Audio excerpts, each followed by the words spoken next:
Well, hello. I'm Matt. Welcome to the good life. I do a little radio show from my backyard in the hills of Encino. I'm a lucky guy. In fact, I'd say luckier than most. I have lots of friends that I like to call stars. Hey, in fact, there's one now. You probably know Ryan Stiles, Drew Carey show. Whose line is it anyway? Black Hawk Down? I wasn't in Black Hawk Down, Matt. That wasn't me, okay? What are you doing here? The gate was actually open. I thought I'd take a little jacuzzi-roo. I got company coming over, okay? People that matter, okay? Get up, go. Bubbles feel so good, Look, Ryan. Matt, you know what? You gotta stop doing this, okay? I can't be coming home with the wife and kids and you're in my tub, okay? Just get out. I'm not wearing nothing.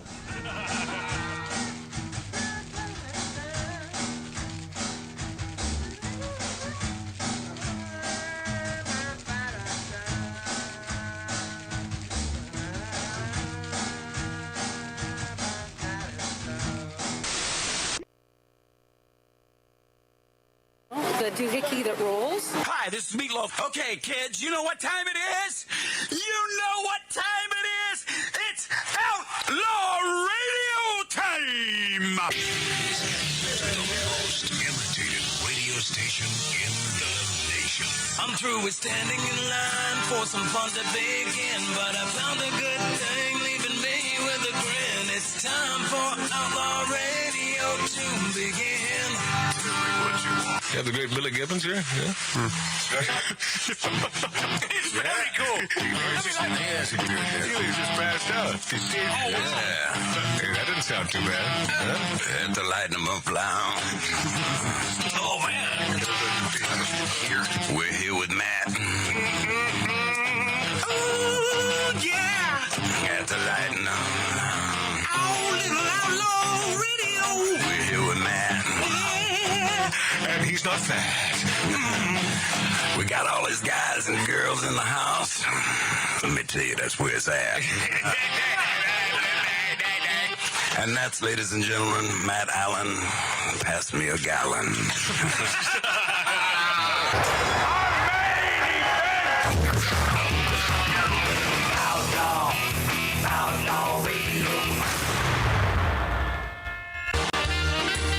Oh, no, this is good. This is good. Dig this.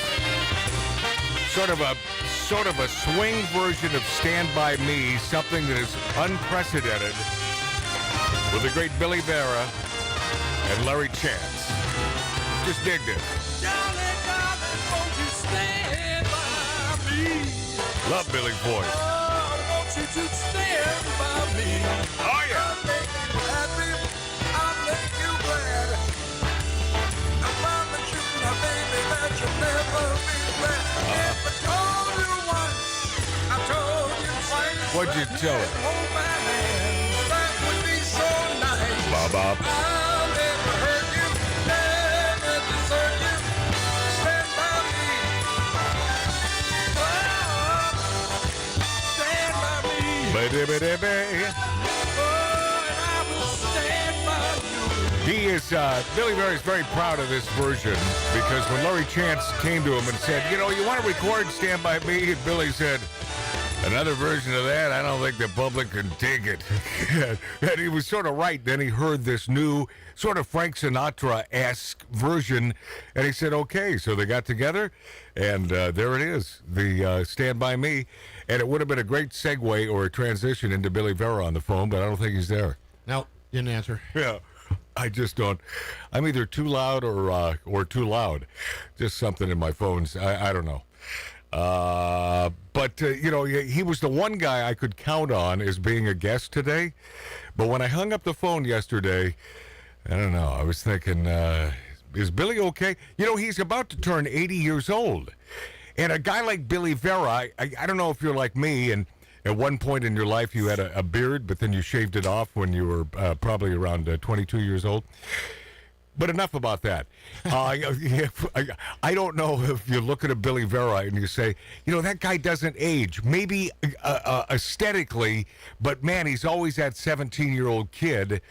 Yeah, when he was here, I don't know if we talked about his age, but I had no idea he was that old. Oh no, that's the thing, because he's so wily and 17-esque and a troublemaker, and anyway, we're talking about him like he's dead. Well, wouldn't you rather have a eulogy while you're alive? Yeah. I mean, I was thinking that the other day. Turn me up just a touch. Doesn't it make more sense if you're there to appreciate it? Then you can say thank you. Yeah, then I appreciate all the kind words. The best funeral I've ever attended. And you get to see everybody that showed up. I love Billy Vera, one of his lines and everything. He say, "Yeah, man, I ain't no pussy. I'll cut a mother effer." Oh yeah, no, it's true. Yeah. I thought he was black the first 5 years. Oh yeah. Well, because he has, he has that sort of soulful voice. Too much good stuff. Billy Vera is blue-eyed soul beyond, beyond the pale blue-eyed soul, and I love the guy. Yeah, you got him? Say hello. All right, Billy Vera, how are you, my friend? I'm just fine and dandy, brother. Hey, man, we just played Larry Chance and your own self doing a little Stand By Me. Oh, cool. Yeah, I explained how that came to pass and the genesis of that song and the fact when Larry brought it up to you, let's do that Stand By Me, and you said, I don't think the public could take another version. Something like that. Yeah. I said, who needs another version of Stand By Me? And he said, no, take a listen to the track I made. It's different.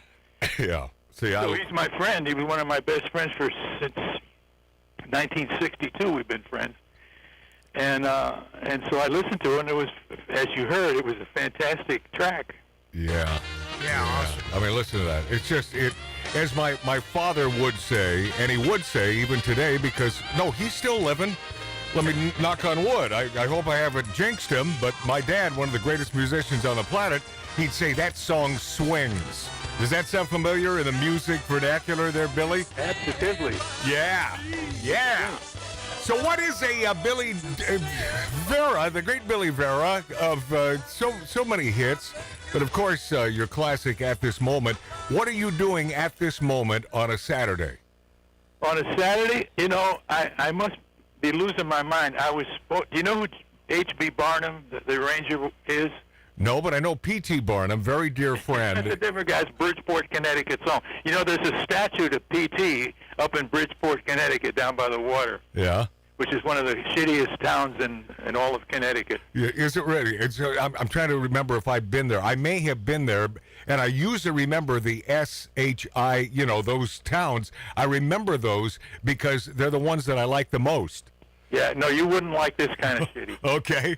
It's pretty bad. Anyway, H.B. Barnum was a very good arranger. And he still is, as a matter of fact, but he doesn't work as much as he did. He's like older than I am, even. Older than you are, even. Even? Wow. Even older than us. Okay. Combined. I think Billy thinks I'm much older than I am. That's because I was born 100 years old, Billy Vera.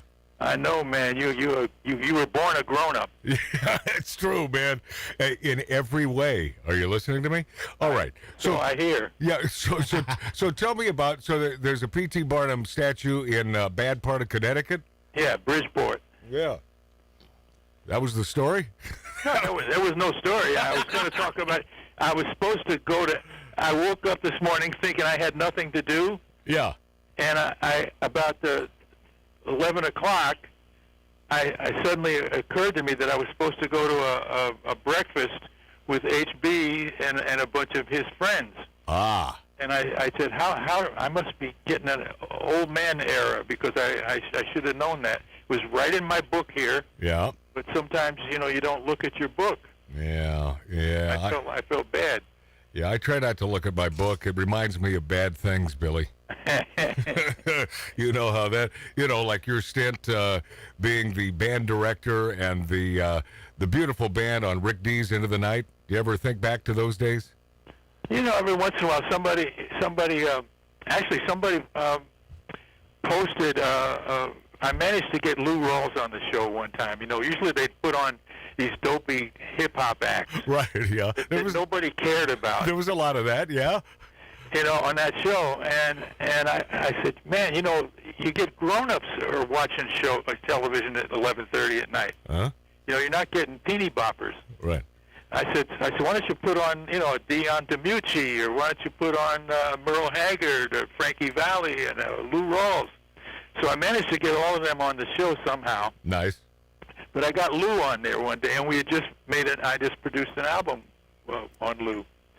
And so somebody posted Lou's version of one of my songs, If I Were a Magician, and I forgot how beautifully he sang it. Lou, he's of course he's no longer with us. Yeah, but what a voice! You know he is. Well, you don't know, but he is my hippie Uncle Dick, who lives in the belly of the desert in Dayton, Nevada, down 6 Mile Canyon from Virginia City, Nevada. Lou Rawls is his favorite singer of all time. Well, there you go. I was lucky enough to produce 4 albums with Lou. Yeah. I mean, Lou. magical. I mean, a magical voice. And speaking, we were speaking of my father a few minutes ago, or at least I brought it up. My father opened for Lou at Bellagio for Al Davis's birthday party so many years ago. So, yeah, I mean, and Al Davis, boy, I had to negotiate that deal, Billy. How about that, huh? Wow. With Al himself, because they wanted my father there, one-man band, to perform before Lou for Al's big birthday bash. And so I'm talking to not his minion, but whoever, his lieutenant, and we can't come to a deal. And so Al then calls me and said, "Man, I understand we're having a tough time here." I said, No tough time. It's just you don't want to pay him what he's worth. And Al said, "Well, I just think that's quite a bit." And I said, "It's your birthday, Al. And, and this is not about how much money you have. This is about the money that you're going to give to my father for performing at your birthday party." That's right. And I'll tell you what, and he agreed to it. I nailed Al Davis. How about that, huh? I like it. Yeah. Oh, those were the days. And I thought that those days would always be. But now, Billy Vera, you're about to turn 80 years old. How does that feel? It feels. I'm surprised that I don't feel as old as that sounds. Yeah. And because I remember when I was in my 20s, and one night my band and I had a gig in the Bronx or someplace, and we were to play or opening for, I believe it was, a belly dancer. That's how bad my career was in the 70s. All right. So we're standing in the wings while this belly dancer's out there doing her belly thing, and I look at her bass player, and I remember vividly saying to a couple of my guys in the band, I said, "Look at that guy. He must be 35 years old. Yeah. God help us if we're still doing this and we're 35. Yeah. Here I am 80 and I'm still doing it." Yeah, I know the feeling. When I was in Houston, Texas, doing a little afternoon show at KRBE Houston, and the locals never pronounce the H. But unlike not Midtown, but the Chelsea area of Manhattan, it's Houston, but spelled the same way, Houst. Yeah, I remember. It's a very odd thing, but I remember. Well, it's like Greenwich and Greenwich. Yeah, wait, what is it? In England, it's Greenwich, and in Connecticut, it's Greenwich. This is why the Brits get so pissed at us about our language, but, screw them, because we have it over on them with better teeth. Right, Billy? Teeth, among other things. Yeah. Well, so I am. I think I'm 22 years old, and our music director, who is this hot little gal, who, by the way, almost married. I called it off on the night of the rehearsal, and we still went on our honeymoon, even though not married. But when we were first getting together, I was at a little get-together, a little party at one of these Mexican joints in Houston, and she had a boyfriend at the time who was 30 years old, and sort of balding, but a 30-year-old dude, and I'm like 20, I'm 22, maybe 23, and she, I could tell, liked me, and I said, "Well, you got to lose the old piece of crap there," and she said, "Well, he's only 30. I said, 30? Isn't it? It's so interesting, man. The older you get, that's how old you are, right, Billy?" Yeah, that's exactly right, man. Yeah. I just, what are you going to do? Do you have any, because this is 8-0 is, in my opinion, it's got to be a biggie. Do you have a big birthday bash celebration? Actually, Are you performing? I'm having 2. Yeah? We're going to do one at the Write-Off Room in Studio City. Okay. On the 25th. And then the next night, down in Seal Beach, we're going to do another one at Spaghettini. Fun. Oh, wow. So we'll have two of them, and it looks like they're both going to sell out. You and the Beaters? Uh-huh. Oh, that's fun. Well, of course it's going to sell out. It's Billy Vera, for God's sakes. But this joint in Studio City, didn't that used to be a homeowner joint, or do you rent? Wasn't that tin can Oil Can Harry's. Harry's. Yeah, right. Not that I was ever there, but it was called Oil Can Harry's. Yeah, Just right, ask Ralph. right, Ralph.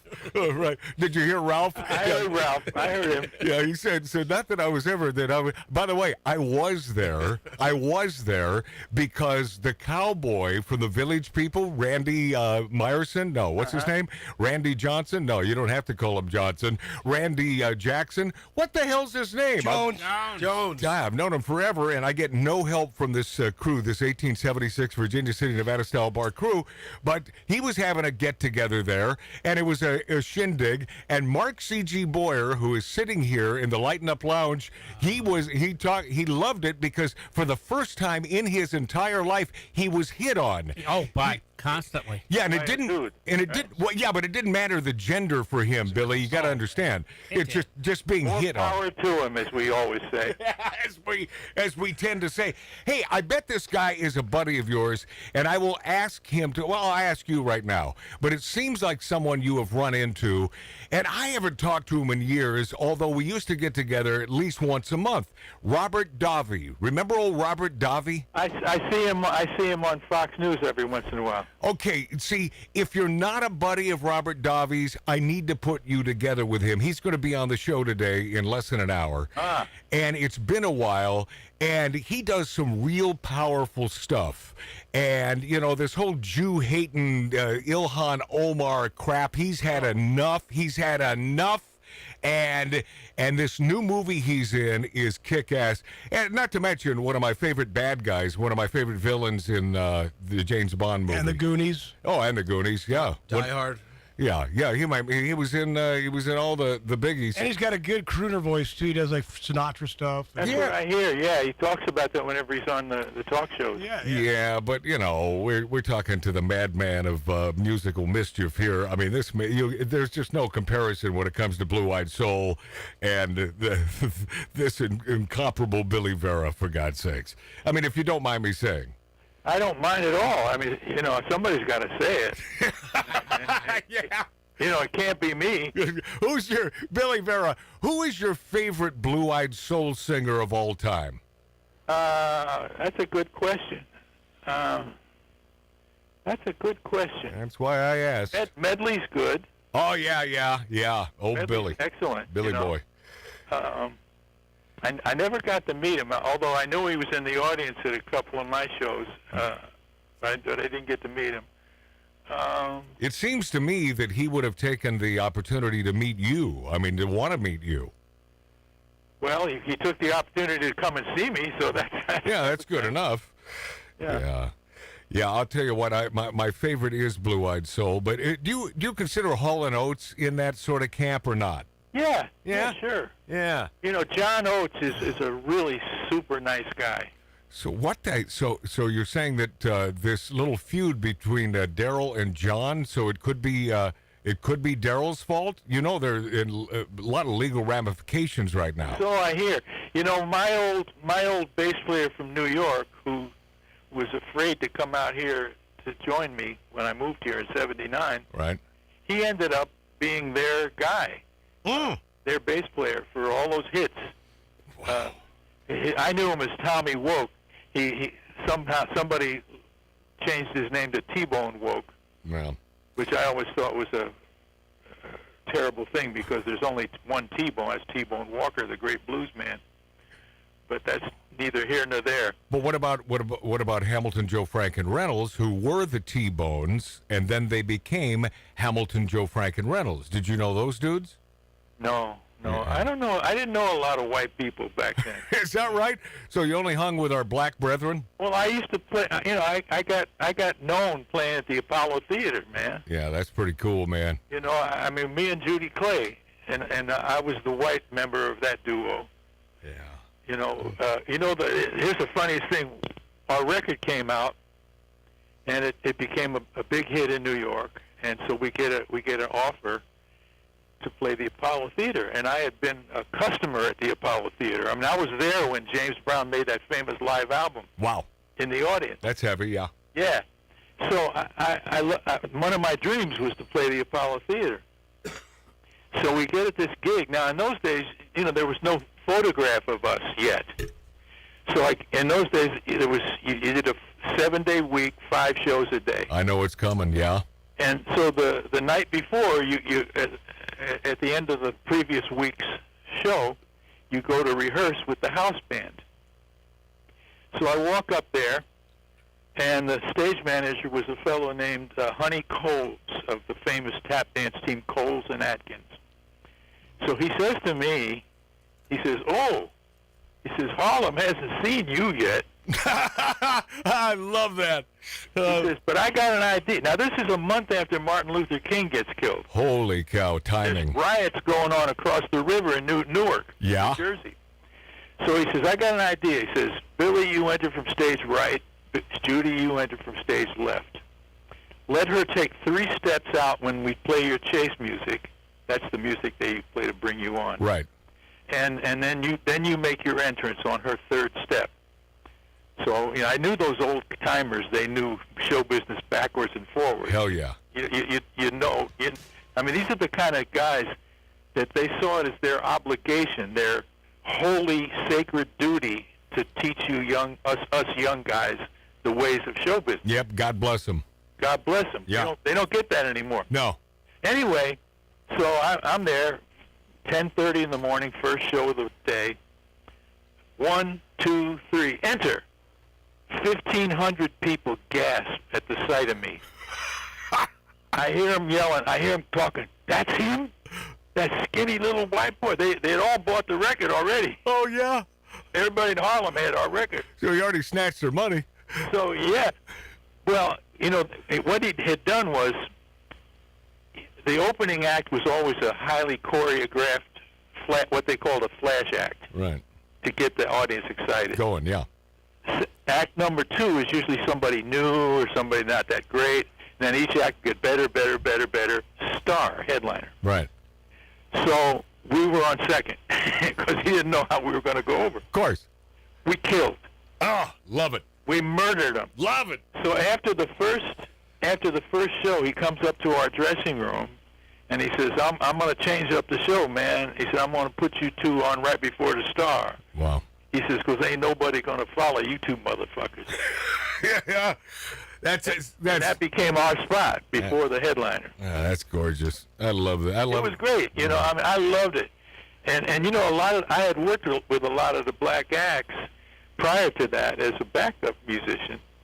And almost to a man or to a woman, they would always say, oh, man, I was scared to death when I worked the Apollo. I was terrified. I threw up 20 times.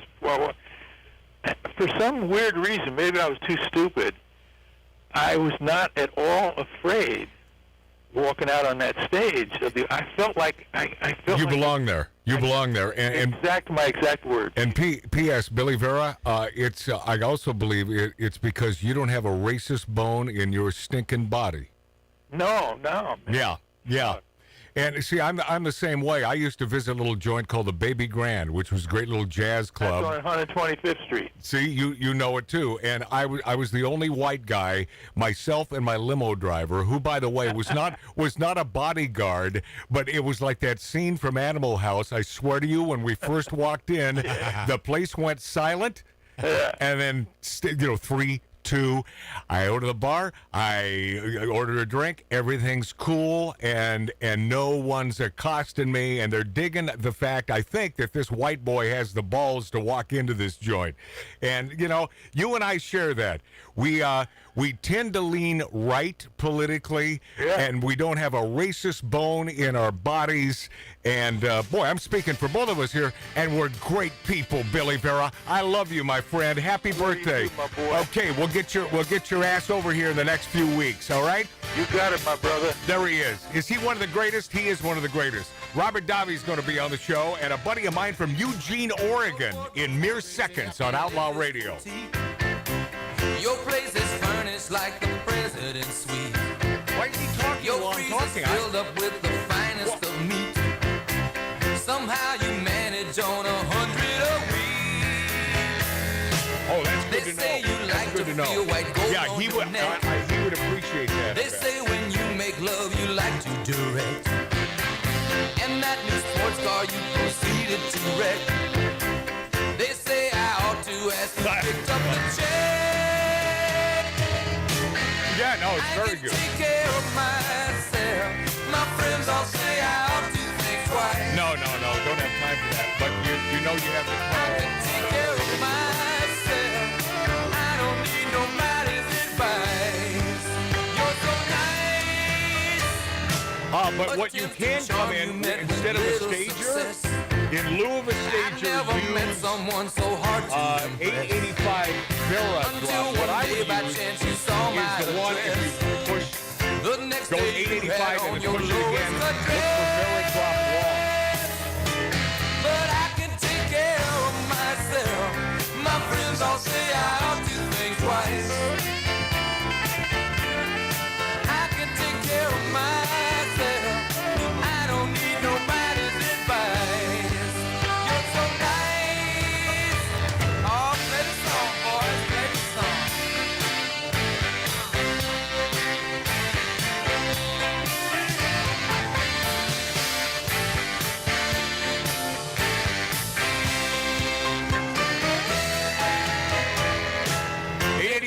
And then push to go ahead. You'll find Vera Maybe drop you'll take long. me and make me a fool. So you're doing it But wrong. I'm a big boy and I know what to do. So do Vera, It might find, be worth enter, it to wake up next to you. see what comes up. Oh, I can take care of myself. My friends all say I ought to think twice. Oh, There it is. That'll give you more time to, to get your song I ready. don't need nobody's So that's in, advice. listen to me, that's in lieu of the stager. That is your stager. Take care of myself. I don't Whatever need you want. I nobody's don't know. advice. Oh, I can take We don't really care have a of myself. Eugene, I Oregon. don't need nobody's advice. Yeah. AM, PM, too much good stuff. That's right. And that's why they fired you, man. No, okay. So what's the real reason? Oh, wait. Before you get to the story, let's do a liner that I'm not going to pay him for. I get scale. Here. Double scale. Here. Magic Matt's Outlaw Radio. Oh, yeah. Too much good stuff. Magic Max. See, that's why I don't do it anymore. Introduce yourself. I'm Billy Vera. No. Magic Matt's Outlaw Radio. Too much good stuff. You do it better than I do. Magic Matt's me. Magic Matt's outdoor radio. Magic Matt's Magic Matt's Outlaw No, Radio. you got to start from the beginning. Go. Magic Matt's Outlaw Radio. Too much good stuff. Oh, that's Billy Vera. Right there. Take your car when I say that. Yeah. Love him, man. Love him. The great Billy Vera. If you just tuned in, you just missed him on Magic Matt's Outlaw Radio, where the stars come to play, including but not limited to Robert Davi, one of our favorite bad guys from James Bond, License to Kill. And he has a new movie, and it is a powerful movie, and it should have been made over the last 6 months. Oh, it was. And with all that's going on in Israel, boy, this one just hits home. Robert Davi on the show in just a couple minutes. Plus Gar Lester, our favorite dude from, up north. Baco. And he's, what'd you say? He's from Bakersfield. He's from Baco. Yeah. But he's calling from the Bay Area. So it's sort of, this suits. Yeah. Hope he's packing. Yeah. Oh, Packing what? he's always packing. I just don't know if he has any guns. I knew you were going to go there. And what else are we doing here? Oh, yes. Terry Vincent, a man that it took me years to link up with again. He was minding his own business. He came across the show, and he said, "Remember me?" And I thought, Terry Vincent, of course I remember you. He was a regular at the old digs up there in the hills of Encino, and I always loved this guy. So knowledgeable about everything cigars, and he was a rep for all the good cigar makers. And he's in Eugene, Oregon now, my old stomping state. I was born in Portland, the formerly, Terry Vincent, the formerly great town of Portland. You familiar with that? Yeah, it used to be a great town, kind of like San Francisco. Yeah, another gorgeous city down the tubes. But you remember from the old days how cool a little town Portland, Oregon was, right, Terry? Oh, yeah. I mean, people used to I used to make the 2-hour drive up there just to hang out and have fun. Yeah, and that really was what that town was all, and all the cool bridges that intersected and over the city, and the Rose City. It was one of the great ones. And right the Columbia River. Oh yeah, hell yeah. And do you remember Waddles? I don't. I mean, the name's familiar, but I don't remember it. It was a 24-hour coffee shop, but it was one of those ma-and-pop coffee shops that it's tough to find these days because Denny's have taken over and IHOP have taken over. I would always search out the ma-and-pops, those organic to the area, and that's what Waddles happened to be. How about Sailor's Steakhouse? Sailor. You know that? Sailor Steakhouse on Gleason and Stark area. Yeah, see? Now, I bring that up because Mom and Dad, on must have been my 10th birthday, because, they wouldn't take me to dinner unless it was a monumental birthday for me. Any other birthday, I remember a Swanson, mostly white meat turkey TV dinner with a candle in that really bad dessert. And they wouldn't even light it because the matches cost too much. But this was a special 10th birthday, and they took me to Sailor's. And I remember, I think it was that point, Terry Vincent, I was bitten by the restaurant bug and loved going out to restaurants ever since. And Sailor's, I understand, is still there. It's still there, and their onion rings are killer, man. Yeah. And there's also a great pizza place. I don't know if it's still there or not, but Stark Street Pizza used to be some of the most awesome pizza there was. Yeah, and, we were talking the other day, and what Terry Vincent, oh, wait a second, Ralph Odierna, who is from New York, what are you doing? You're shaking your head. Yeah, great pizza. Come on, west of Newark? No. Hey, you know what I mean. Yeah. And thin crust. I'm a big thin crust guy. If I'm really, there are times when I want that thick, meaty Chicago style, but it's rare. It's once every 10 years that I want that sort of thing. But it's always a thin crust because it's about the crust. It's about a great dough, ain't it, Terry? Yes, it's always about dough. It's always about dough. I want my beautiful and loquacious listeners, because I know they're talking at the same time as me doing my thing here on Magic Matt's Outlaw Radio, on YouTube, on Rumble, on Twitter, formerly X, and the greatest radio stations in the universe. I want you to break down what you did when I knew you back in the day when we first began Magic Matt's Outlaw Radio from the other digs, and what it means to be a cigar, because obviously we love cigars on this show, what it means to be a Terry Vincent cigar rep to the star manufacturers. Oh, well, man.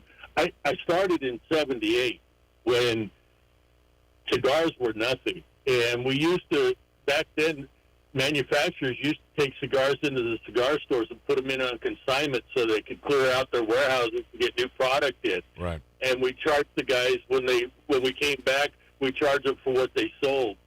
Then the 90s happened, and we all used to talk about how we would have a hot ticket item like they did back then with the electronics and stuff. the 90s hit, we all looked at each other and said, careful what you ask for, you might get it. Yeah. The cigar industry was still in handwritten invoices. And we weren't big on computers. And when I started in 86 with Rick Hanauer, repping cigars on the West Coast. And then in, I think it was 1990, 91, I became an independent manufacturer's rep and started repping. I ended up repping 45 companies in 13 western states. I had about 1,300 accounts, and it was the greatest part of my life. I was in the tobacco industry for almost 50 years, and finished my career with Swedish Match International. That's a lot of traveling, Terry. I did. I traveled when I first started as an independent rep, I covered 13 western states every 6 weeks. Wow, yeah, that's a lot of. But how much fun? How many great truck stops did you visit? How many chicken fried steaks did you intake into your valves? Man, I'm telling you, my wife tried to talk me into writing a travel guide for salesmen. Excellent. And I didn't listen to her. I used to seek out all the hole in the walls, the mom and the pops. Yeah. Those were the best food. Of course. And stayed away from the big restaurants, and I always asked the locals, where do you guys go? Where do you hang out? Yeah. And I think it's a fabulous food. Some of the best Mexican food I ever tasted was in Santa Fe, New Mexico. Yes, yeah, you bet, man. A little bit of a foo-foo, woke lefty town these days, but a beautiful little city with, as you mentioned, tremendous effing Mexican food. I mean, all types of food there are great now these days. Well, the place was Diego's Cafe, and his mom used to make homemade carne adobada every day. Now, what is that? What's the last part? The guava? Carne adobada. What does that mean? Adobado. Okay, I give up. Now here's the deal, Terry Vincent, something unprecedented, and you just thought that I do this on a regular basis. I ended up on the phone with Terry Vincent last Sunday for over an hour on the telephone. That's something I don't do. My long conversations are 2.5 to 3 minutes, and we ended up. Because, we had no idea which side of the fence politically each of us were on. So we're sort of, tiptoeing. And then all of a sudden it's like, oh, yeah, F you bet your ass America's going into the toilet. And, and so now we're on the same page. And I love this guy. And I also, I appreciate the fact that he is really smart. He's a good businessman. He's a smart businessman. He may be the Yiddish cup, although I don't think are you Jewish, Terry? My grandfather was. Well, close enough. So he could be my Yiddish cup when it comes to business. But I love this guy. We share the passion for great bourbon, great cigars, and I mentioned to him, I said, I like the strong cigars, and I forget about this. Terry corrected me, and I appreciate this. Explain how you corrected me when I describe a cigar as strong. Well, it's like I used to help everybody up. Strong is a negative connotation. And if you tell somebody that it's strong, immediately it's bad. And a good cigar is one you like, but what you were describing is a full-bodied smoke. Right. One that's rich in flavor. It doesn't necessarily mean that it curls your toenails. Yeah. A strong cigar to me is one that sat in an ashtray that somebody didn't flip the end off and blow the smoke out, and they relit it, and now it's like a burnt cup of coffee that's been on the burner for all day. I wonder if you share this. And I was get ready for a name drop, but I did have this conversation with Arnold Schwarzenegger years ago. We both agreed, and somehow we came to this conclusion together. I think he brought it up. Matt, have you ever had a bad cigar? I said, of course, we've all had bad cigars. He said, have you ever left it overnight? Now, then I finished the rest of his thought, and I said, yes. A bad cigar that you've smoked about 3/4 or even half way down sits overnight, for some reason, the next day, it tastes a lot better. Why would that be, tobacco expert Terry Vincent? Well, I wouldn't agree with you on that one. To me, if it sat overnight, it would load up, and because tobacco's porous, it would absorb all that stale smoke and the ash oils in and all there. that When stuff. you relit it, you're gonna be sucking on the exhaust pipe of an old automobile. Well, maybe that's where my life is heading anyway. If you're gonna leave a cigar overnight, clip it off above the cherry, blow the smoke out of the shaft, and then leave it set. And that way, when you relight it, it's not going to be all loaded up with all that bad stuff. Right. So blow the smoke out of the shaft. Okay, I took notes on that one. I want to. Yeah, I know where your mind went with that one too. Absolutely not. I'm an innocent boy minding his own business. You know, just a kid with a dream from Everett, Washington, Terry Vincent. That's who I am. And who this man is a man who has retired, but I want to get him back to work, if you don't mind. You got to be bored. You got to be bored. And he was nice enough to invite me to his pad in Eugene. He said, "Man, I got cigars, I got great bourbon, and well, you didn't say hot broads, but 2 out of 3 ain't bad." And Terry's company, and we're both on the same page politically. And why are we on the same page? Because, and correct me if I'm wrong, Terry Vincent, we both love the United States of America. Am I right? You're talking to a Marine. Yes, sir. Yes, sir. And hoorah, and I mean this from the bottom of my bottom. Thank you. Thank you for serving the great United States of America, Terry Vincent. Well, it was my pleasure. I'd do it again in a heartbeat. I know you would, because you believe in this country, and you know that we're going down. We can't. Do you think we could withstand another 4 years of this piece of crap who is in office? Yes or no? That's a hard one just to answer yes or no, but the short answer is no. Yeah, and we need some help, and I'm going to dive into that in a few minutes, including, we'll dive into Robert Davi, which could be that. I don't want you to look at that mind's eye picture, because that may not look good, but Davi's coming up in just a few minutes. Terry Vincent, I'm going to call you tomorrow, with your permission, and we'll yak some more. I love it, man. Okay, I love this guy. He knows his cigars. He's a good man. He takes me back to the old days, the beginning days of Magic Matt's Outlaw Radio, before YouTube, before Rumble, before Twitter, but not before terrestrial radio stations. And I have a thought on that.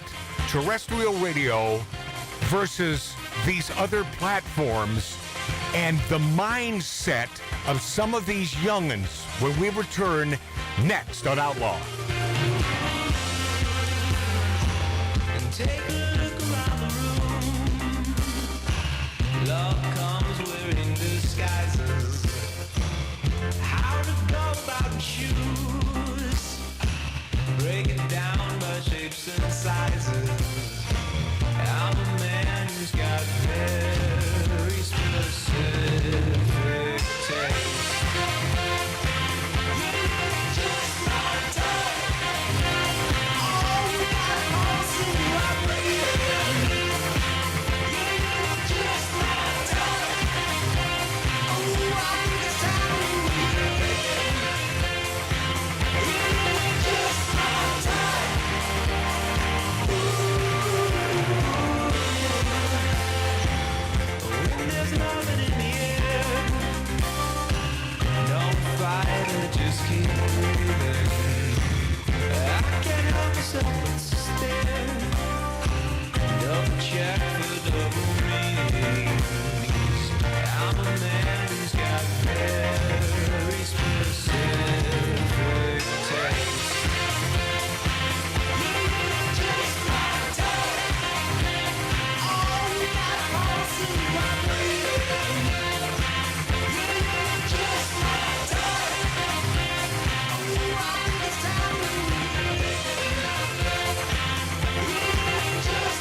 like a drunk brother with bad breath who's funny sometimes and other times you have no idea what he's talking about. Like a Facebook friend with a real bad attitude. Like that movie that you never wanted to see, but it's the only thing on. This is Outlaw Radio with Magic Matt Allen.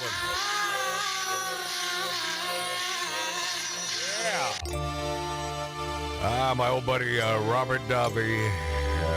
We spoke for a few minutes today, and I said, you know, I have some thanks for you. He said, what did I do? What did I do? And I said, save it for the show. Robert Davi, the great actor, and he is. He's one of the good actors in movies, film, The Goonies, a bad guy in License to Kill, and just also a good teacher too. One night, him and I and you drank wine, and he taught us how to act for hours till 3 in the morning in a drunken stupor. Didn't help because I'm not an actor, but yeah. Yeah, Robert Davi, a good guy, here in just a couple minutes on Magic Matt's Outlaw Radio on YouTube, on Rumble, on Twitter, and the greatest radio stations in the nation. You know, I used to look down upon, and probably still do somewhat, to the YouTubers and those doing their thing. And I sort of describe it this way, that the meek finally has inherited the earth. You've said that. And if you look at what's going on, I think that the proof is there. And I always thought, well, terrestrial radio, obviously, that's the big dog. And it would be an honor for any YouTuber to spend some time with us on great radio stations throughout the country. And I still feel that way.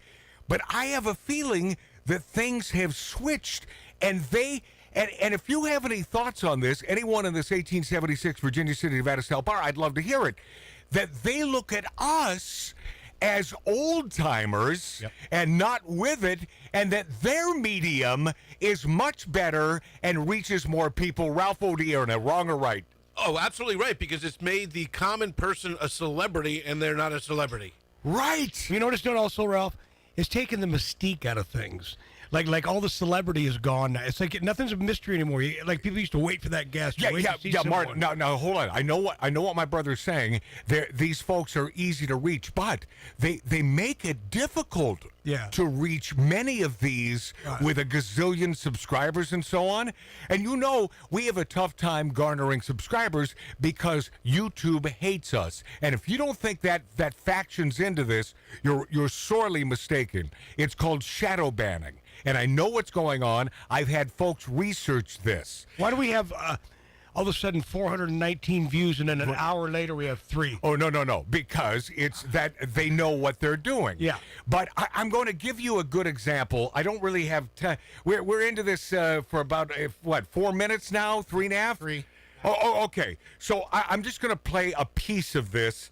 This is that, Drunkspiration. Okay, so have it cranked. I'm only going to play like 2 of these, and then I'll explain, and we'll go to break, and Robert Davi will come in. So go ahead, hit it. Let anyone tell you that you're too drunk. The only person that can make that call is you. You know your body. You know your body better than anyone else. Only you will really know when you've had too much. Drink until you're drunk. Then drink some more. Okay, stop it there. I have a few more of those, and I've always loved these. My brother Mark turned me on to this. Cut the Activist. Yeah, this black dude, Cut the Activist, and I will explain why after Robert Davi's on the show today. You don't want to miss this. This son of a bitch will never, ever be on this program. Ever. He could plead, he could beg. This will blow your mind, the little repartee that we had back and forth. I promise you, it will be absolutely no editing involved. I will give you exactly the back and forth on the instant messenger on our Facebook pages. It blew my mind to the point where I had to, 2 hours later, did I just dream that happened? So, well, you will love this. And this guy, by the way, Funny dude, man. Robert Davi coming up next on Magic Matt's Outlaw Radio. Wanna buy a new car, but the price ain't right. Ain't that gold? Be a downside cheaper, yes it would. Start riding the bike. Listen, they're making milk out of powder. Yeah, they are. Got the babies crying. Poor baby, they know what that stuff is. Rent's gone up higher. Yes, it is. Got the parents lying. I'll pay you tomorrow. Lord, it's a real motherfucker. Yeah. Make you wanna run for cover. Yes, it will. And if you look, you will discover. Yeah. Lord, it's a real motherfucker.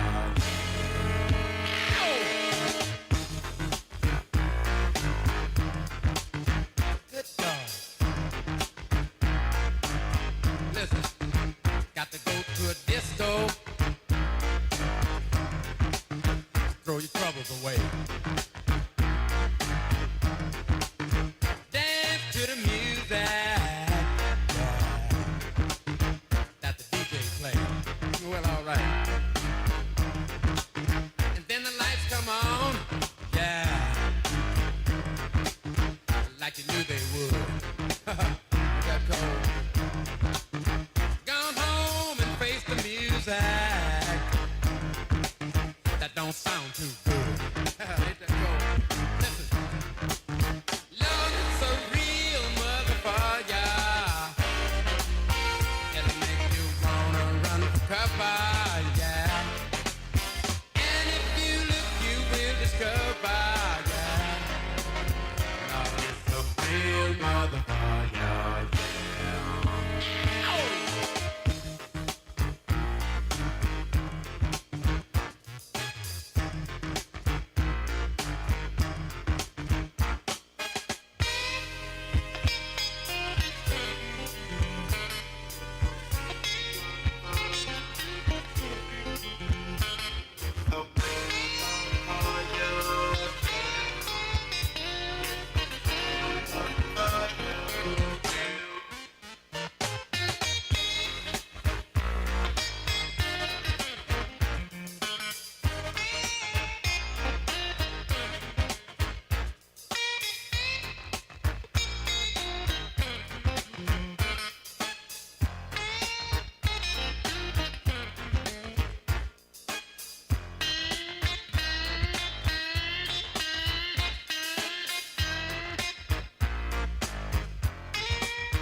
Lord, it's a real motherfucker, yeah. Make you wanna run for cover, yes it will. And if you look, you will discover, yeah. Lord, it's a real motherfucker, yeah. Say it's a real motherfucker. Get out of here! My goodness. Too cold. Cold-blooded, cold-blooded, I'm telling you the truth. Let me stop here at this gas station. Give me 3 gallons of low lead. I'm full, nothing else. I better stop and get me 2 hot dogs and a strawberry soda. It's a real motherfucker. Yeah. Lord, it's a real motherfucker. Yeah. It's a real motherfucker. Yeah.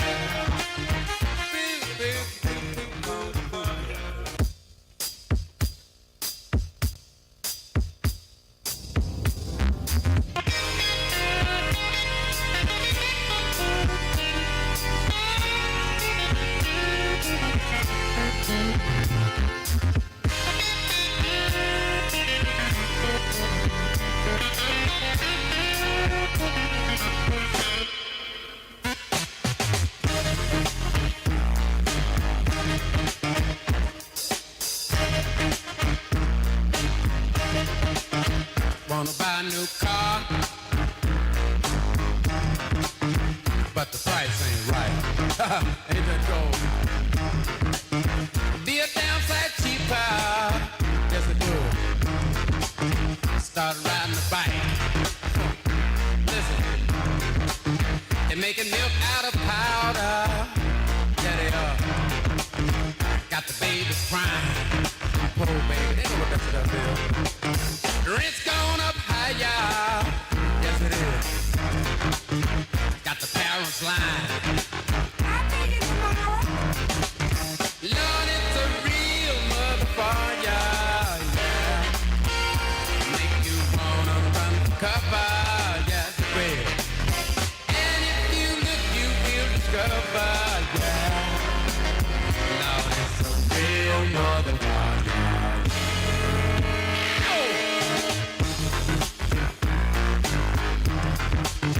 Good dog. Listen, got to go to a disco.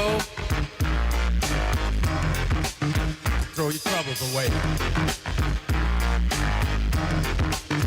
Dance to the music. Doohickey, you know, the doohickey that rolls. Hi, this is Meatloaf. Okay, kids, you know what time it is? You know what time it is? It's Outlaw Radio time!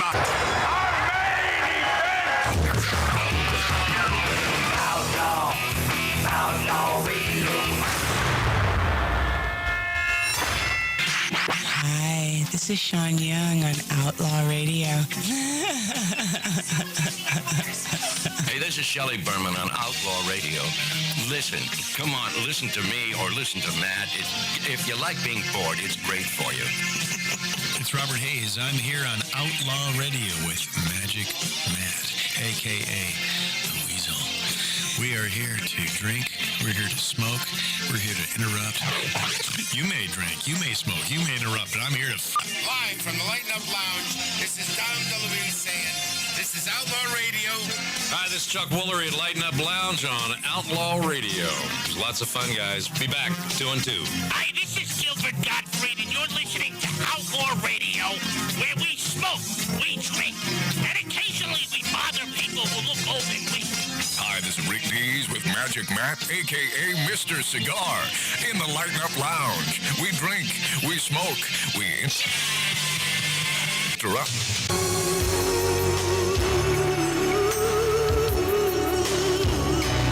Bring my microphone up.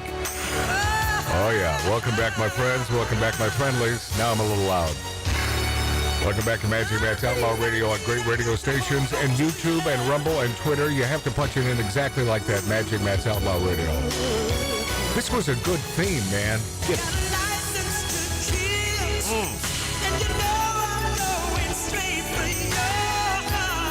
I think this is Roberta Flack, the Midnight Train gal. Sounds like it. Yeah.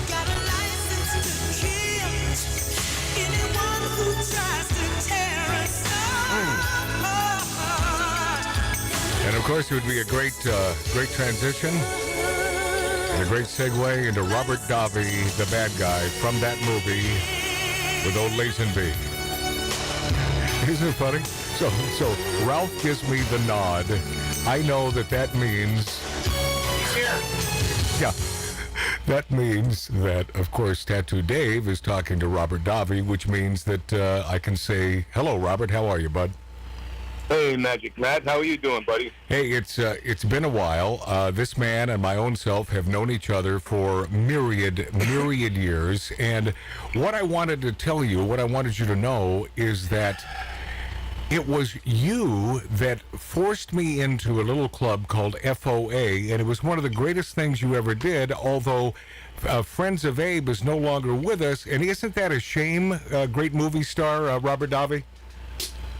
Yeah, it was the brainchild of Gary Sinise, which was a great organization, and it had a wonderful. I think we had about 2,000 members at some point. It was big. It was big, and then Gary sort of ran out of, I guess, not really the intestinal fortitude to continue on, but he ran out of. He didn't have time in the day, right, Robert? Well, it was time in the day, and it wasn't. I think it ran its course in terms of, there was a place for people to network. Right. That were of like mind and were afraid of, speaking out on set or in the Hollywood community as a whole. So, we had a bunch of people, celebrities and below-the-line people and everything else that came along and felt free to express themselves and their frustration with not being able to feel, they talk about diversity, inclusion, and equity. Yeah, right. Except if it comes to conservative thinking. Yeah. And then it goes out the door. No kidding. Hey, by the way, to that end, and turn down my trim there, producer Dave, if you do me that favor. To that end, I was on a movie set a few weeks back, and I ended up pissing off this woke gal, and not knowing that she was married to, who the hell was it? Ed Begley Jr. Ed Begley Jr., and a guy that, and see, I'd love to know if Robert Davi agrees with me when it comes to Ed Begley Jr.